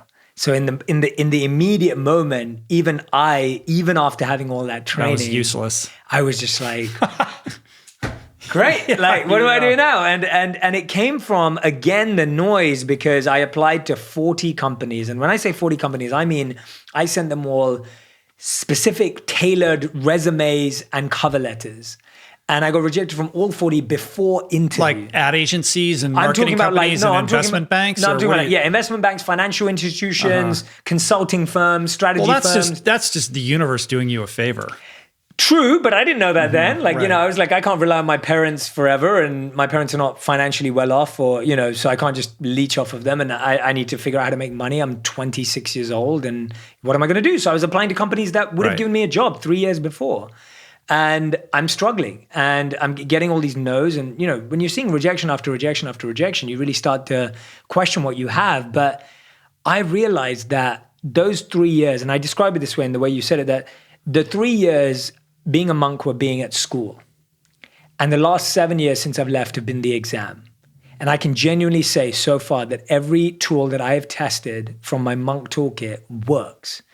And the biggest one, or most likely the most powerful one that I felt, is there's a beautiful verse in the Manusmriti I talk about in the book.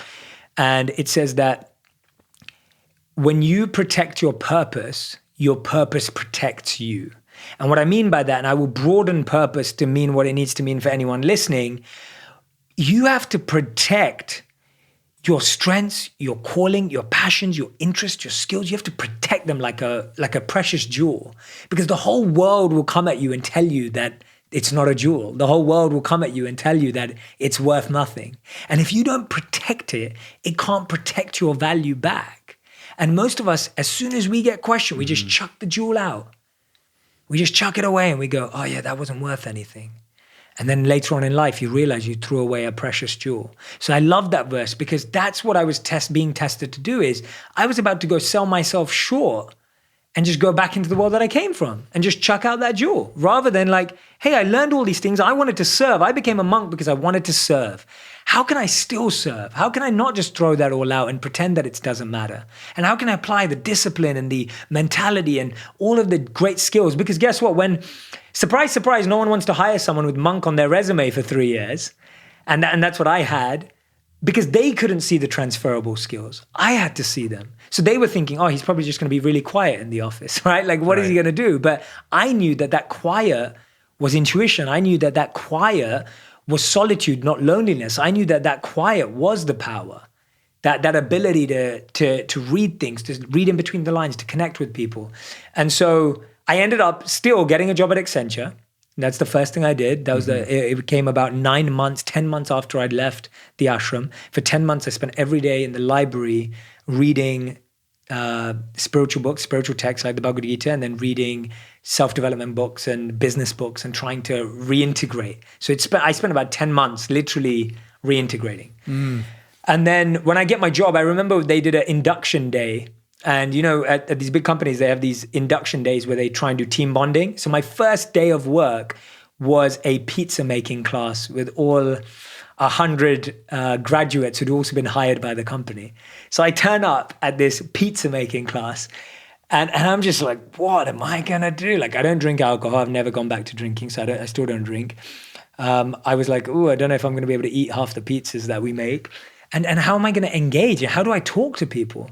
And I remember being really uncomfortable that day because I was having to decide again who I was going to be in a world that I knew who I would have been before. And now with everything else I learned. So I remember just finding one or two people, having a really deep, meaningful conversation with them. And I found my people and I found a smaller group. Whereas I think if I'd gone before, I would have been the loudest person in the room and networking. I was totally different. And I'm still really close friends with one of the guys that I met that day, and I love it. Accenture was an amazing experience. So at Accenture, your job, was it originally, or did you morph into this role as kind of the social media person there? I don't really understand what happened. So I started out as an average analyst at the company, where you just get just a typical job. Correct. And what happened is that in our first year, they ran a competition where they were going to choose a group of people to be trained by some social media experts that they were working with to try and build the social media and digital department inside the company. Because that was new then. It was like a big area of growth at that time. And so thankfully, I got into the 20 in the competition. And then I came out number one in the full competition and won. And so I got this coaching. And this coach not only became a coach from a professional standpoint, he became one of my closest friends. His name's Thomas Power. He lives in London. And I don't think he taught me everything about social media. I think he really opened up my mind. He would constantly push me to never settle. So if we made a breakthrough or something, like I got a promotion at the company, he would never see that success. He'd be, all right, what's next? What are we going to build? Like he would just gave me this mentality of just growth mindset, believing more was possible, and just being able to apply all the tools that I'd learned. And so I end up creating this social media role at Accenture where I'm creating all of this content. I'm learning how the biggest brands in the world use social media. I'm working with executives on social media presence and understanding Twitter and LinkedIn. And I just get exposed to this incredible world. And that's where I get to learn these skills. Right. So that's basically, the ashram for learning how to become this social media maven with an unbelievable knack for creating virality. Yeah. And it wasn't that, like, I never created, viral content while I was at Accenture, but it just started opening up my mind to what was possible, right? It was just like, oh, these are the tools.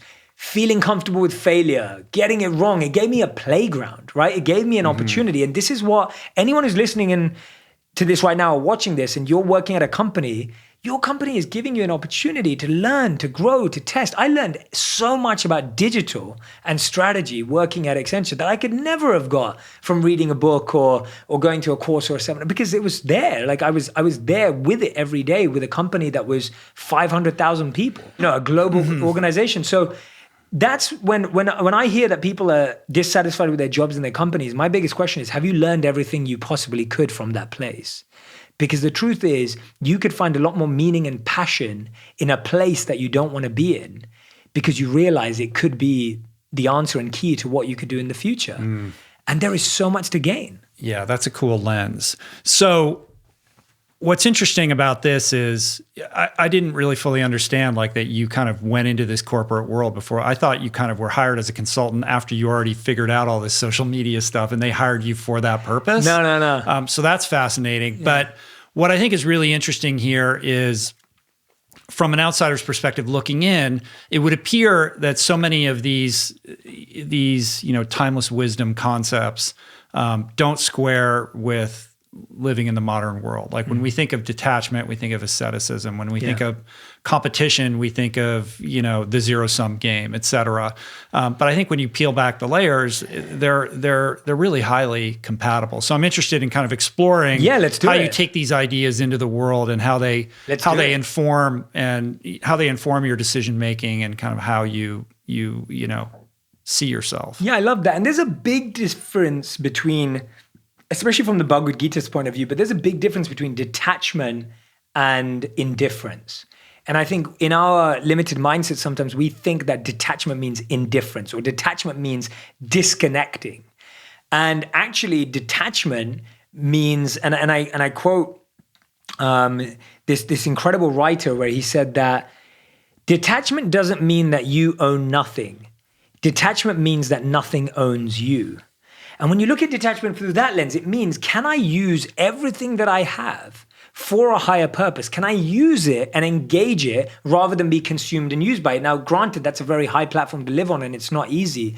But the point being that detachment is not indifference. That detachment doesn't just mean, I don't want anything to do with this. It's actually, how can I use this for more than what it's being used for right now? And that's what's known as, by Rupa Goswami, he quotes probably about 500 years ago, he created and coined a term called yukta vairagya, which means using everything for a higher purpose.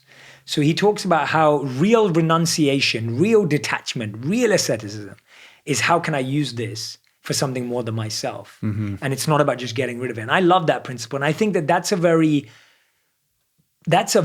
practical principle that we can all employ living in the real world. So for monks, detachment is real. Like we didn't have beds, right? We didn't have a place that we slept. We slept in a different place every night. But if you're not a monk and you want to apply that same principle, this is how you think about it. You recognize that I don't want to be in a position where I am consumed by everything.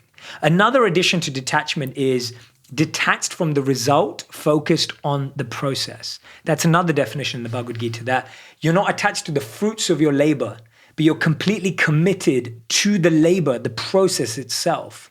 And that's something that we miss so often, that we think being detached means not caring about what happens. Actually, it means caring about the process and not caring about the result. Yeah. Mm-hmm. So when we're talking about writing a book, and you've written books, and when you're writing a book, if you're writing a book and all you're thinking about is how many copies am I going to sell, now you're not going to write a good book. No, you're dead out of the gate. Totally. You're dead straight away because all you're thinking about is how many copies am I going to sell? Is this going to rank? If that's what you're thinking about, you're now not present, which means you're not going to write a good book. Whereas if you were dedicated to the process, the result is a given. The result's a natural end to dedicating to the process. I fully get having a process-oriented mindset and approach to everything that I do. On the higher purpose piece, what I find myself doing is deluding myself a little bit, or perpetrating a little bit of denial. Like, perfect example, we're here doing the podcast. Now, I can say, and there is a sliver of honesty in this, that I'm doing this for a higher purpose. I am, like, when I sit down for these conversations, I'm trying to be as present as possible and deliver the best content that I can in service to the audience. At the same time, I'm profiting off of this. Totally. And I know that if I grow the audience, that then I can charge more and get more advertising. There is a very self-serving aspect of this. 100%. And I'm always, unsure about how those two worlds butt up against each other. So intentions are all percentages. So what you just broke down, you may have, and this is me, everyone included, you may have a 50% pure motive and 50% impure motive. Or you may have a 75% pure motive and you may be 25% impure. The point is, it's a process of purification. But guess what? Running away from it doesn't remove the impure intention. Doing it, being humbled, seeing it fall apart, failing, growing, being told you're terrible, and having to reprocess that is what purifies you. So the belief that if I run away from that which brings me down, you'll run away with it. It stays with you because it doesn't become purified. And that's the process of purification. Like when you look at a muddy glass of water, it needs to be purified to be drinkable. And we're the same. We just get muddy. But with us, what happens is when you're in the world, when you're a monk, you're getting cleansed a lot every day. When you're in the world, it's described in India as to a dirty elephant. So the elephant goes and bathes in the water, and then it rolls in the mud. And then it bathes in the water and it rolls in the mud. And it does this all day. And so that's what we're doing. When we have impure and pure motives, we're doing both. But guess what? When you're aware and you start being honest with yourself and what you just did was beautiful, you're like, this, I'm not going to be in denial. I'm not going to let myself delude myself.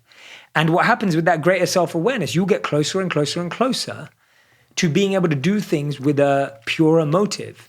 And that may mean at some point that you're like completely going to detach from ads or sponsorships or whatever it may be.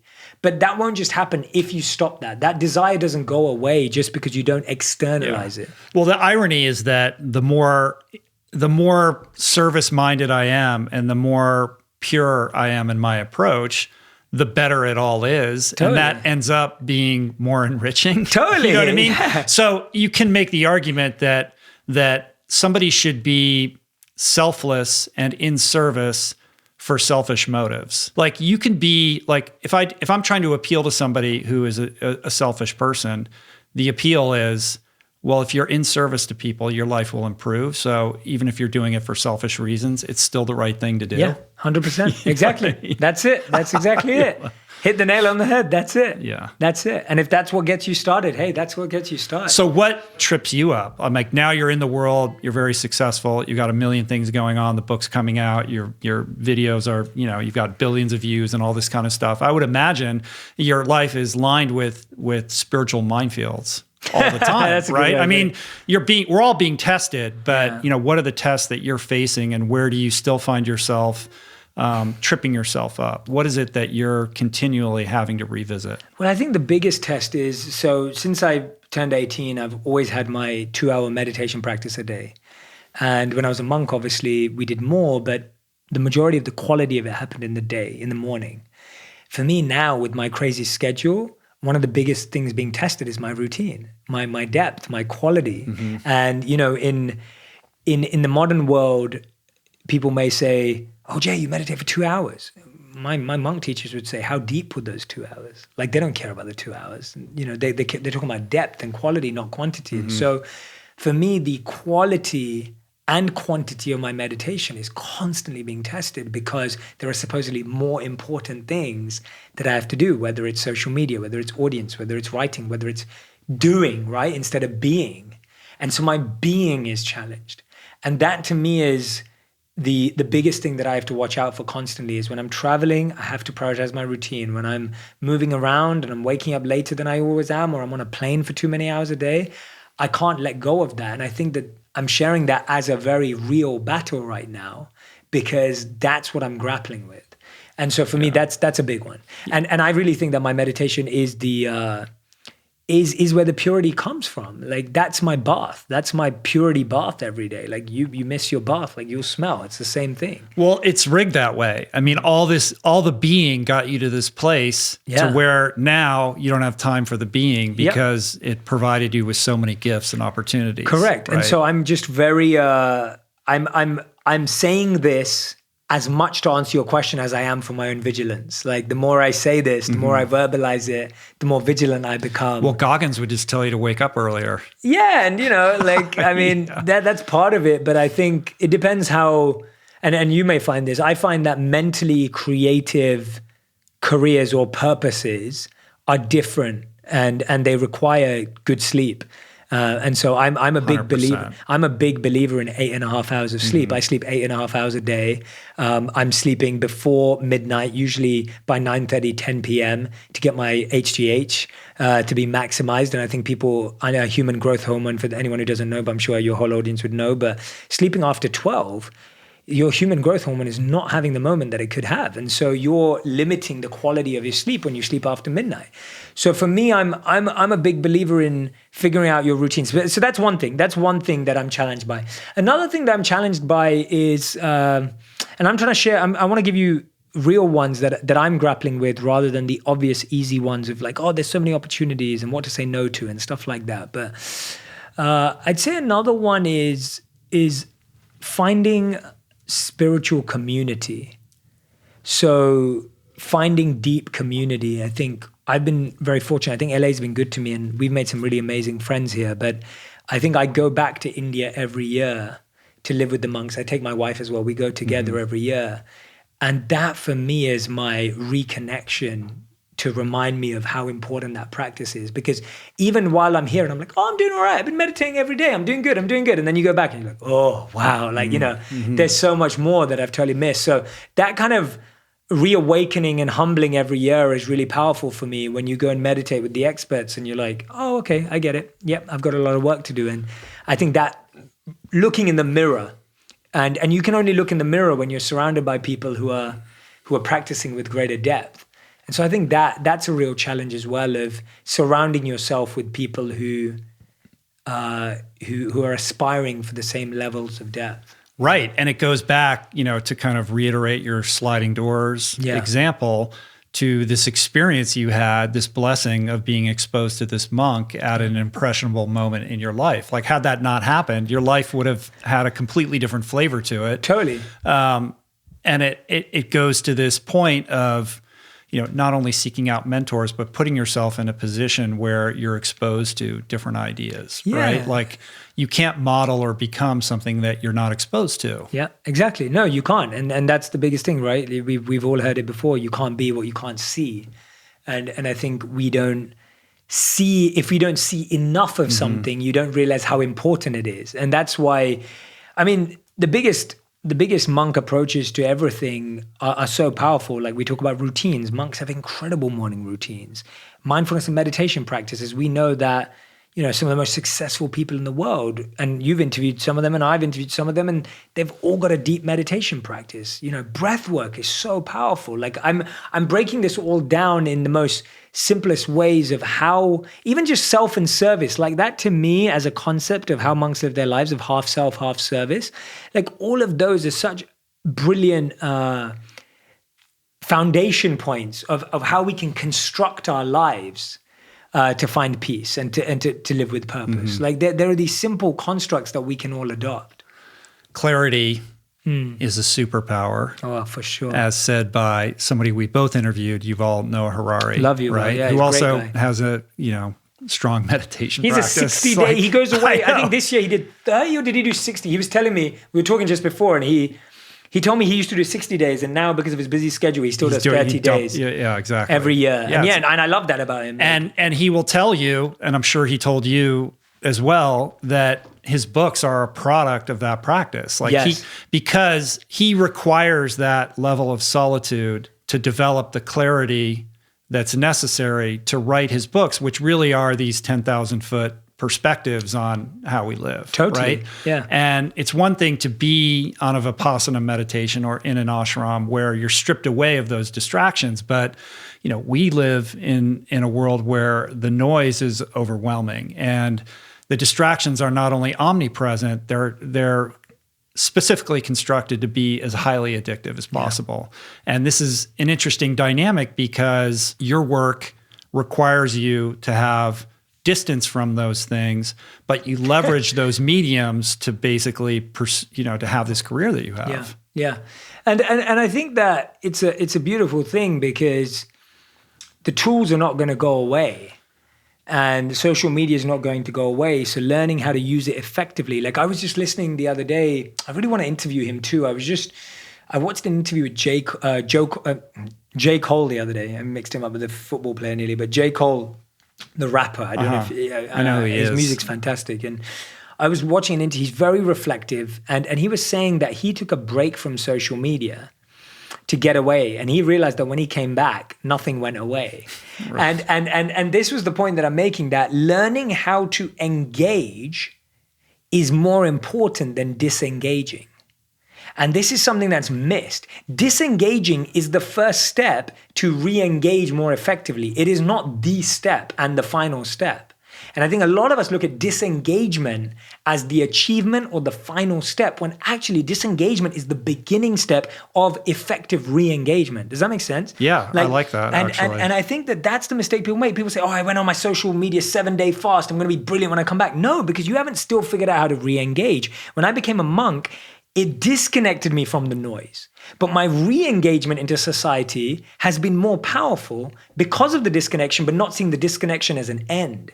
And so when you decide to disengage from anything, learn that actually re-engaging is the skill you want to develop. When you learn how to re-engage, reconnect, renew, like when you can do all of that effectively, that's when you win the battle. So for me, what helps me re-engage with social media is, first of all, I am a creator, not a consumer. I consume to create, or I create and I don't consume. So what I mean by that is when I come onto social media, I'm going there to share or to infuse energy. I don't go there to get energy. And if I go there to consume, it's to learn to create better. Mm-hmm. So that's a very clear rule for me. I'm not a consumer of social media. You're not scrolling and looking at what everyone else is saying. Not in an unintentional way. Like I may follow you to see if you've interviewed someone and I'm like, oh, Rich asked that really good question. I won't ask that question. I can ask it from this angle so that will help my audience, right? Like that's consuming to create. Or, oh, Rich got that amazing guest. Like maybe I should reach out to them. You know, that kind of like, right. And so I think being a consumer is important to being a creator, but it is not consuming just randomly and unintentionally.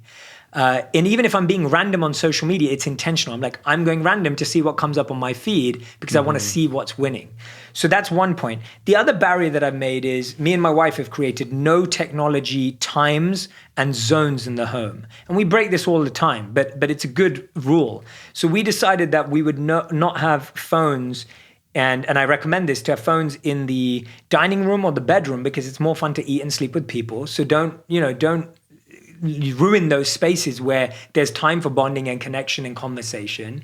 And I think most people these days are sitting in their beds, on their phones, on their devices, and then go to bed, right? Rather than talking or reflecting on the day or asking someone how their day was, whatever it is that you want to do. So I feel like creating barriers and times have really helped me. And even if I fail at it sometimes and we don't always follow it, it's still a useful thing to have. The other thing I have is I make sure, and this has changed my life, just don't look at your phone in the morning. Like that, just the morning time is so powerful. So I wake up at 6 on my best days, and that's my generic across the board 5 days a week. And I don't look at my phone until 8:15 when I go down to the gym because I'm meditating in the morning and I've got my personal practices. So that, just not looking at the phone in the morning, you're already now not starting the day as a consumer. You're starting the day as a creator.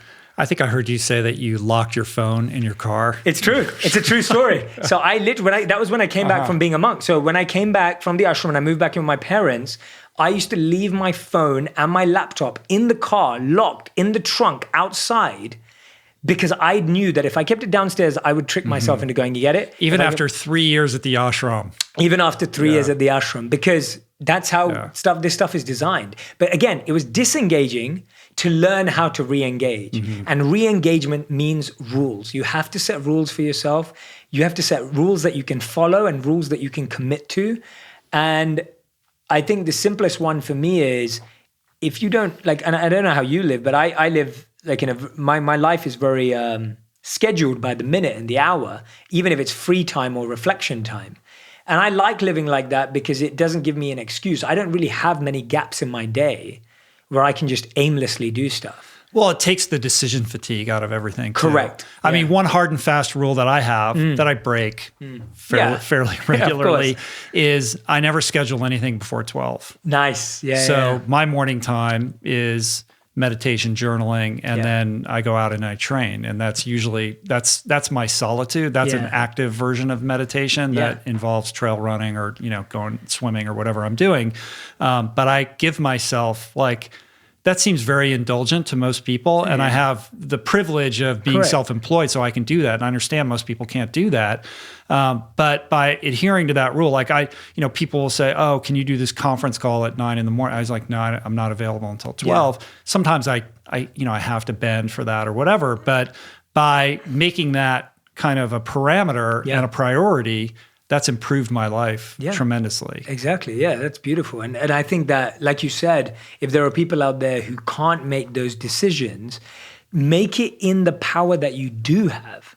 So if that for you is you don't do anything before 9 a.m., or if your idea is you don't do anything on Sunday before noon, whatever it is, find your mini version of that and see how that changes your life. You may not be able to do it to the degree of saying, I'll never do anything before that time, but you can do it one day a week. You can do it for an hour a week. You can do it for 10 minutes a week. Like that expands. I feel like the better we use our time, the more time expands for us. And I think we feel time is limited because we often don't use our time effectively. Yeah. One thing I wanted to touch on with you is this idea of element, environment, and energy. Oh, yeah. Yeah. So I talk about how there are three things that we're all missing in our lives, or we're not aware. It's self-awareness. So the first is our element, and that to me is your dharma, your passion, your calling. It's when you feel you're performing at your best. It's what power situation, but not external, but what power mode do you find yourself in? So I love being in this mode. I love speaking on stage. I love reading, studying, and learning. I love writing. I love synthesizing. Like that's my power mode. That's my element. I love being in the element. Now, that comes with figuring out your dharma and your passion and your purpose and everything we spoke about. The second area of environment is what environment do you thrive in? Now, the reason why I fell in love with your home is because I love solitude and I love silence and I love being alone. And so right now it's just me and you. And I was just like, wow, like this is really nice. And so I have an office for my team, but I work from my home office because I don't like being around lots of noise and people. And now you got to manage all these people. Yeah, exactly. But driving the big social media machine. Yeah, and it's hard. And so, and I'm still, and this is what I mean by this is a challenge, right? Do you protect your purpose or do you give in? This is exactly it. It's like, I have to work from home because that is who I am. I love being alone to create. I need time. I need space. I can't deal with too much distraction. I don't enjoy it. And so I've had to craft my life in a way to do that. And just to clarify, when I was at Accenture, I did not have my own office. I did not have a corner office. I did not have any office. I worked on the floor, and I was able to do this then by putting on my headphones or by being very careful about who I spoke to and who I connected with, or finding a space where I could build my own. So you can craft these spaces too, even if you don't have them. But environment, it's really important to know what environment you thrive in, because I think for most of us, our environment is just something we accept based on what we get.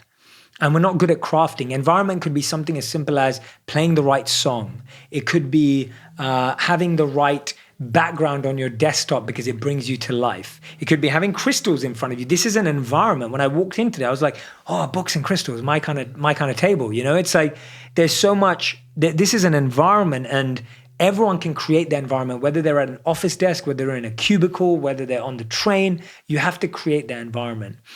And finally, it's what energy do you vibe with? And what I mean by that is you can look at it as simple as fast-paced energy or slow energy, but you can also look at it as frequency of, do you succeed and are you more challenged when you're around people that are teaching you and guiding you, or do you succeed in an energy that is where you're teaching? Like knowing your energy of power is so important. And I feel for so many people, their energy is low because they're constantly in low energy spaces. So places like bars and restaurants every day, of course you feel tired. Of course you feel exhausted. Of course you don't feel energized in the morning. It's probably one of the worst ways to end the day.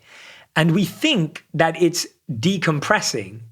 And actually, no, it's just depressing, right? It's like there's no decompression. There's just depression that comes with that because you just get exhausted.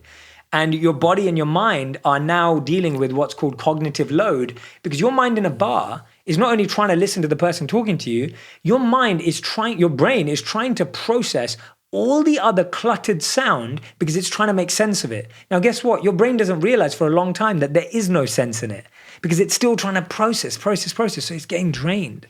And so you have to know what energy you thrive in. And if you need a day to take care of your energy every week, you have to invest in that. Well, I think answering those questions, like grappling with like, what is the energy in which I thrive? What environment suits me? What is my element? All of this goes back to self-awareness. Totally, all of it. I think if you ask most people, what kind of environment do you thrive best in? I would venture to imagine that most people aren't really sure how to answer that. They don't know. And my answer to that is that's what I expect. And that's why I'm encouraging that, because I'm not trying to give you the answers for you because I don't know and I can't know and no one can know. But what I do know is that if you ask yourself the right questions more often, you will very quickly find out, just like everyone knows whether they like Mexican food or not.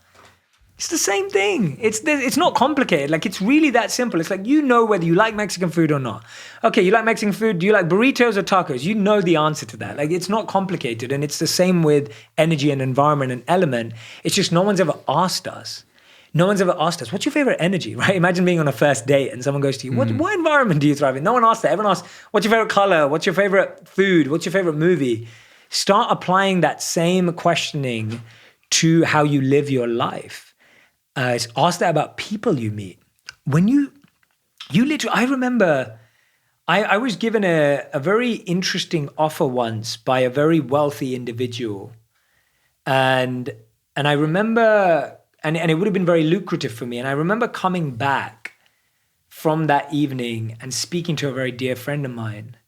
And he was like, how did it go? Because I was very excited for that meeting. It was very early in my career. I was very excited for that meeting. I don't think I'd ever met someone of that caliber before, and it was quite a moment for me. So I told him how excited I was, and when I got back, he said to me, like, so how did it go? And I said, I don't think I'm going to work with him. And he was like, why not? It sounds like an amazing opportunity. It's lucrative, everything. I was like, I just didn't vibe with his energy. Like, there was just something about it that just, I felt like if I failed, he'd say, I told you so. And if we won, then he'd take the credit. And that's not the kind of partnership I like. I like partnerships which are win-win, where we're supporting each other. And so it's so easy to judge that, but you'll forget that if you don't ask yourself when you walk out. See, when we walk out of parties, we talk about the food and the drink.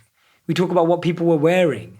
All useless information. We rarely go, do I like hanging out there or do I not like hanging out there? Do I feel energized or do I not? Those are much better questions to ask than, oh, did you like her shoes? Well, expanding that level of self-awareness to better understand how other human beings operate is incredibly valuable, especially if you're in a relationship. Like if you're somebody who needs solitude, like you said, that doesn't mean that the person that you're with thrives in that dynamic. Like that person may need something different. And being able to grok that will provide you with incredibly powerful and important relationship tools to maintain that relationship. Otherwise, if you're expecting them to process in the way that you do, you're setting yourself up for a lot of problems. Exactly. So for me and my wife, it's a really good point, Rich. I'm really glad you raised that. For me and my wife, she succeeds and thrives when she's around her friends and family. And I succeed and thrive when I'm on my own or with her, but on my own in terms of a creative way. And so we know that when I want that time, that's when she usually goes back to London and spends time with her family. Or when she wants to go spend time with her family in London or has her friends over here, that's when I'm going to get more time to do that. And so we found that we both require very different things, but we've tried in our relationship to time them, her for me and me for her, time them at the same time so that we both get that. And so I can be traveling alone. Like I just went to New York for a week, but she was here and her friends had moved into our place for a week with her. It's like, it's finding out the things that work and it's you supporting them to have that environment and they support you to have your environment. Right. Rather than like you saying, oh, well, I like being alone, so you should be okay being alone too. Like we both know that doesn't work. So. Yeah. Respecting that and also understanding that that person has their own independent experience and being in a place where a healthy place where you're trying to support that person in their own personal self-actualization journey, as opposed to making it like a complement to your own journey, I think is important, right? Like, it's important to have your independence within a relationship and not be, overly defined by the other person. Oh, 100%. Yeah, couldn't agree more. And I think with couples, that's the challenge. We look for similarities in likes and dislikes. When you're dating someone or you're meeting someone, you're always like, oh, do we like the same food? Do we like the same things? Do we both like being alone? Do we both like this? And you look for likes and similarities on quite superficial things that are not actually relevant to the quality of a relationship. What's really the heart of the quality of a relationship is, do you have the same likes and dislikes as to how to build a relationship in terms of your values about a relationship. Yeah, it's about values. Yeah. I mean, you can be, my wife and I are completely different in so many ways. Yeah, that, us too. You know, a lot of people are shocked that that it works. And I mean, we've been together for 20 years. Congrats, man. That's amazing. We figured a few things out, but it's because we share core values, even though from a surface perspective, we look very different. Yeah, and core values, not just from the point of view of the deeper thing that builds you both, but I mean core values of how you view a healthy relationship. Yeah. Like me and my wife both view a healthy relationship as one where we support each other to reach our own goals. That's a value in a relationship. It's not even just a value. Another value of ours is that we both know that we can trust each other, that we're always acting for each other's benefit, right? That's a value. We both share that. We both share the value of once you sleep on it, it's done. We both have that. So when we've fought about something or we've disagreed about something, when we've gone to sleep, the next day, we're not bringing it back up as ammunition. It's gone. And we both had that value before we met.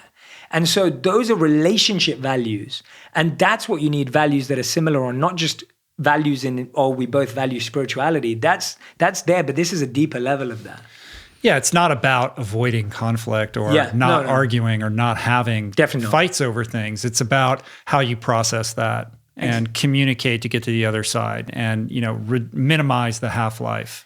Yeah, I mean, John Gottman, whose institute is phenomenal. He's amazing. Yeah, Have you been to the Gottman Institute? I haven't been yet. I met him at a conference that we both spoke at, and I can't wait to have him on my podcast. But John Gottman's done all the research on relationships, and he talks about the number one skill needed to have a long-lasting relationship is not date nights, it's not walks on the beach, it's not flowers, it's learning how to fight. Yeah. And when I read that in his work, I was just like, that is so true. I love that because you are going to fight, but most people don't know how to fight. And just as there's love languages, what Gary Chapman so beautifully explained, I believe that there are fight languages. And what I mean by that is there are fight responses or languages that you naturally have. So for example, my wife's fight language is she likes to be quiet, reflect, and think and not talk about things until she processes. My fight language is totally the opposite. I want to figure it out right now. I want to open up. I want to extrapolate. I want to break it down. Guess what? In the beginning of our relationship, that really didn't work because she was quiet. And I was like, why are you quiet? Why are you not telling me what's going on? Have I done something wrong? And I'd be forcing her to share it. And then she would share prematurely and feel like she said something she didn't mean now. And now I'm upset at what I forced her to share with me. And so we really had to learn each other's fight languages. And I've learned that her fight language is better than mine. And so now the approach is she needs space, I need space, and we come back together and discuss it when we're both ready. And it sounds basic, but so many relationship issues occur because people's fight languages don't match. Mindful fighting. Mindful fighting, yeah. Fight for love. Well, fighting is the antithesis of mindfulness in the sense that you're being reactive in the moment. Like something comes over us and we're just spouting whatever and we're repeating these recursive patterns that are embedded deep within us. And to the extent that you could take a step back and deploy the skills that you learn through meditation and the experiences that you had in this ashram to create distance between your impulse and the next best move, you're taking out an insurance policy for a better outcome. Absolutely. Right? Yeah, I agree with that. Yeah. It's really well said. So let's round it out by talking a little bit more about the book. I mean, the book hasn't come out yet, so I'm only seeing it for the first time here, but I'm excited for you, man. Thank you, man. I'm really excited about it. Yeah, the book's really breaks down everything that it's got all the stories that can inspire and uplift you. It's got all the studies that back up every piece of monk wisdom that I've ever learned. And it's got all the strategies on how to actually do it. And I've got action tips, habits, and reflection questions at the end of each chapter. So it's a workbook. It's practical. You can get stuck in. It's not just text. And at the end of every chapter, you'll see the reflection questions and habits that you can take on. And there's loads of rules and principles and tools. It's a toolkit. It's the monk school toolkit. The monk's toolkit. Identity, negativity, fear, intention, purpose, routine, ego, gratitude. I mean, it's a 360 approach. Yeah, it was, for me, it was how do I present the path? My first book, I was and I'm going to write many, so this is the first of many, but I was how do I create the path the full path for people in my first book. That was the goal of it. And yeah, I'm really proud of it. I really feel that if anyone's benefited from this podcast, my podcast, if anyone's benefited from my videos, then I genuinely believe that this is a very natural next step for people. Cool. How has the podcast been going? It's been fun, man. So we only launched. You've been doing it for a little over a year, right? Just over a year, exactly. February 14th last year, 2019, we launched. It's easily the most fun I have in my life, just like this was. But, a part of me has not been on to many podcasts because I was waiting for my book to come out. And so I've realized how much fun I have also not being the host. It's so much easier to not be the host. I've had so much fun today. I'm like, this has been like, I've had revelations sitting here. I've said things I've never said before. I need to go back and listen to some of the stuff I said to help me. I need to go listen to some of the stuff you said. Like, it's been so fun. And I'm like, I need to do this more. Well, I appreciate you coming here to talk to me. Man. You are an inspiration to me and to millions of people out there. The content that you're putting out into the world is definitely raising the vibration of consciousness, and that's what we need now more than ever. We need to bridge these gaps and learn how to communicate. Long-form conversations are one way to do it.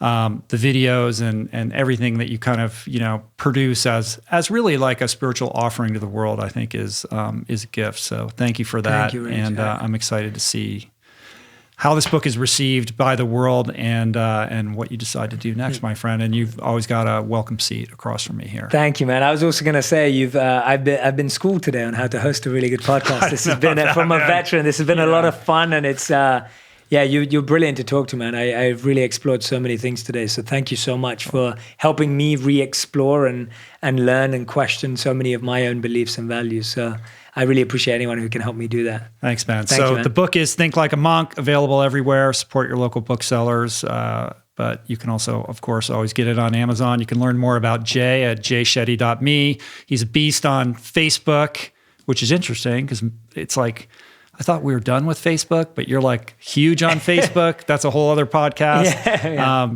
Just Google Jay Shetty. You can find him everywhere. Thank you, man. All right. Thank you so much, Rich. Peace. Appreciate it. Hey, we didn't even talk about being vegan. We didn't. We'll do that next time. Yeah, next time. Right. Yeah, we got a lot more to do. We should do more stuff together regularly. Yeah. Right on. That was great. That was awesome, man. Thank you. I hope that was good Thanks. for your audience. Oh, very good. I loved it.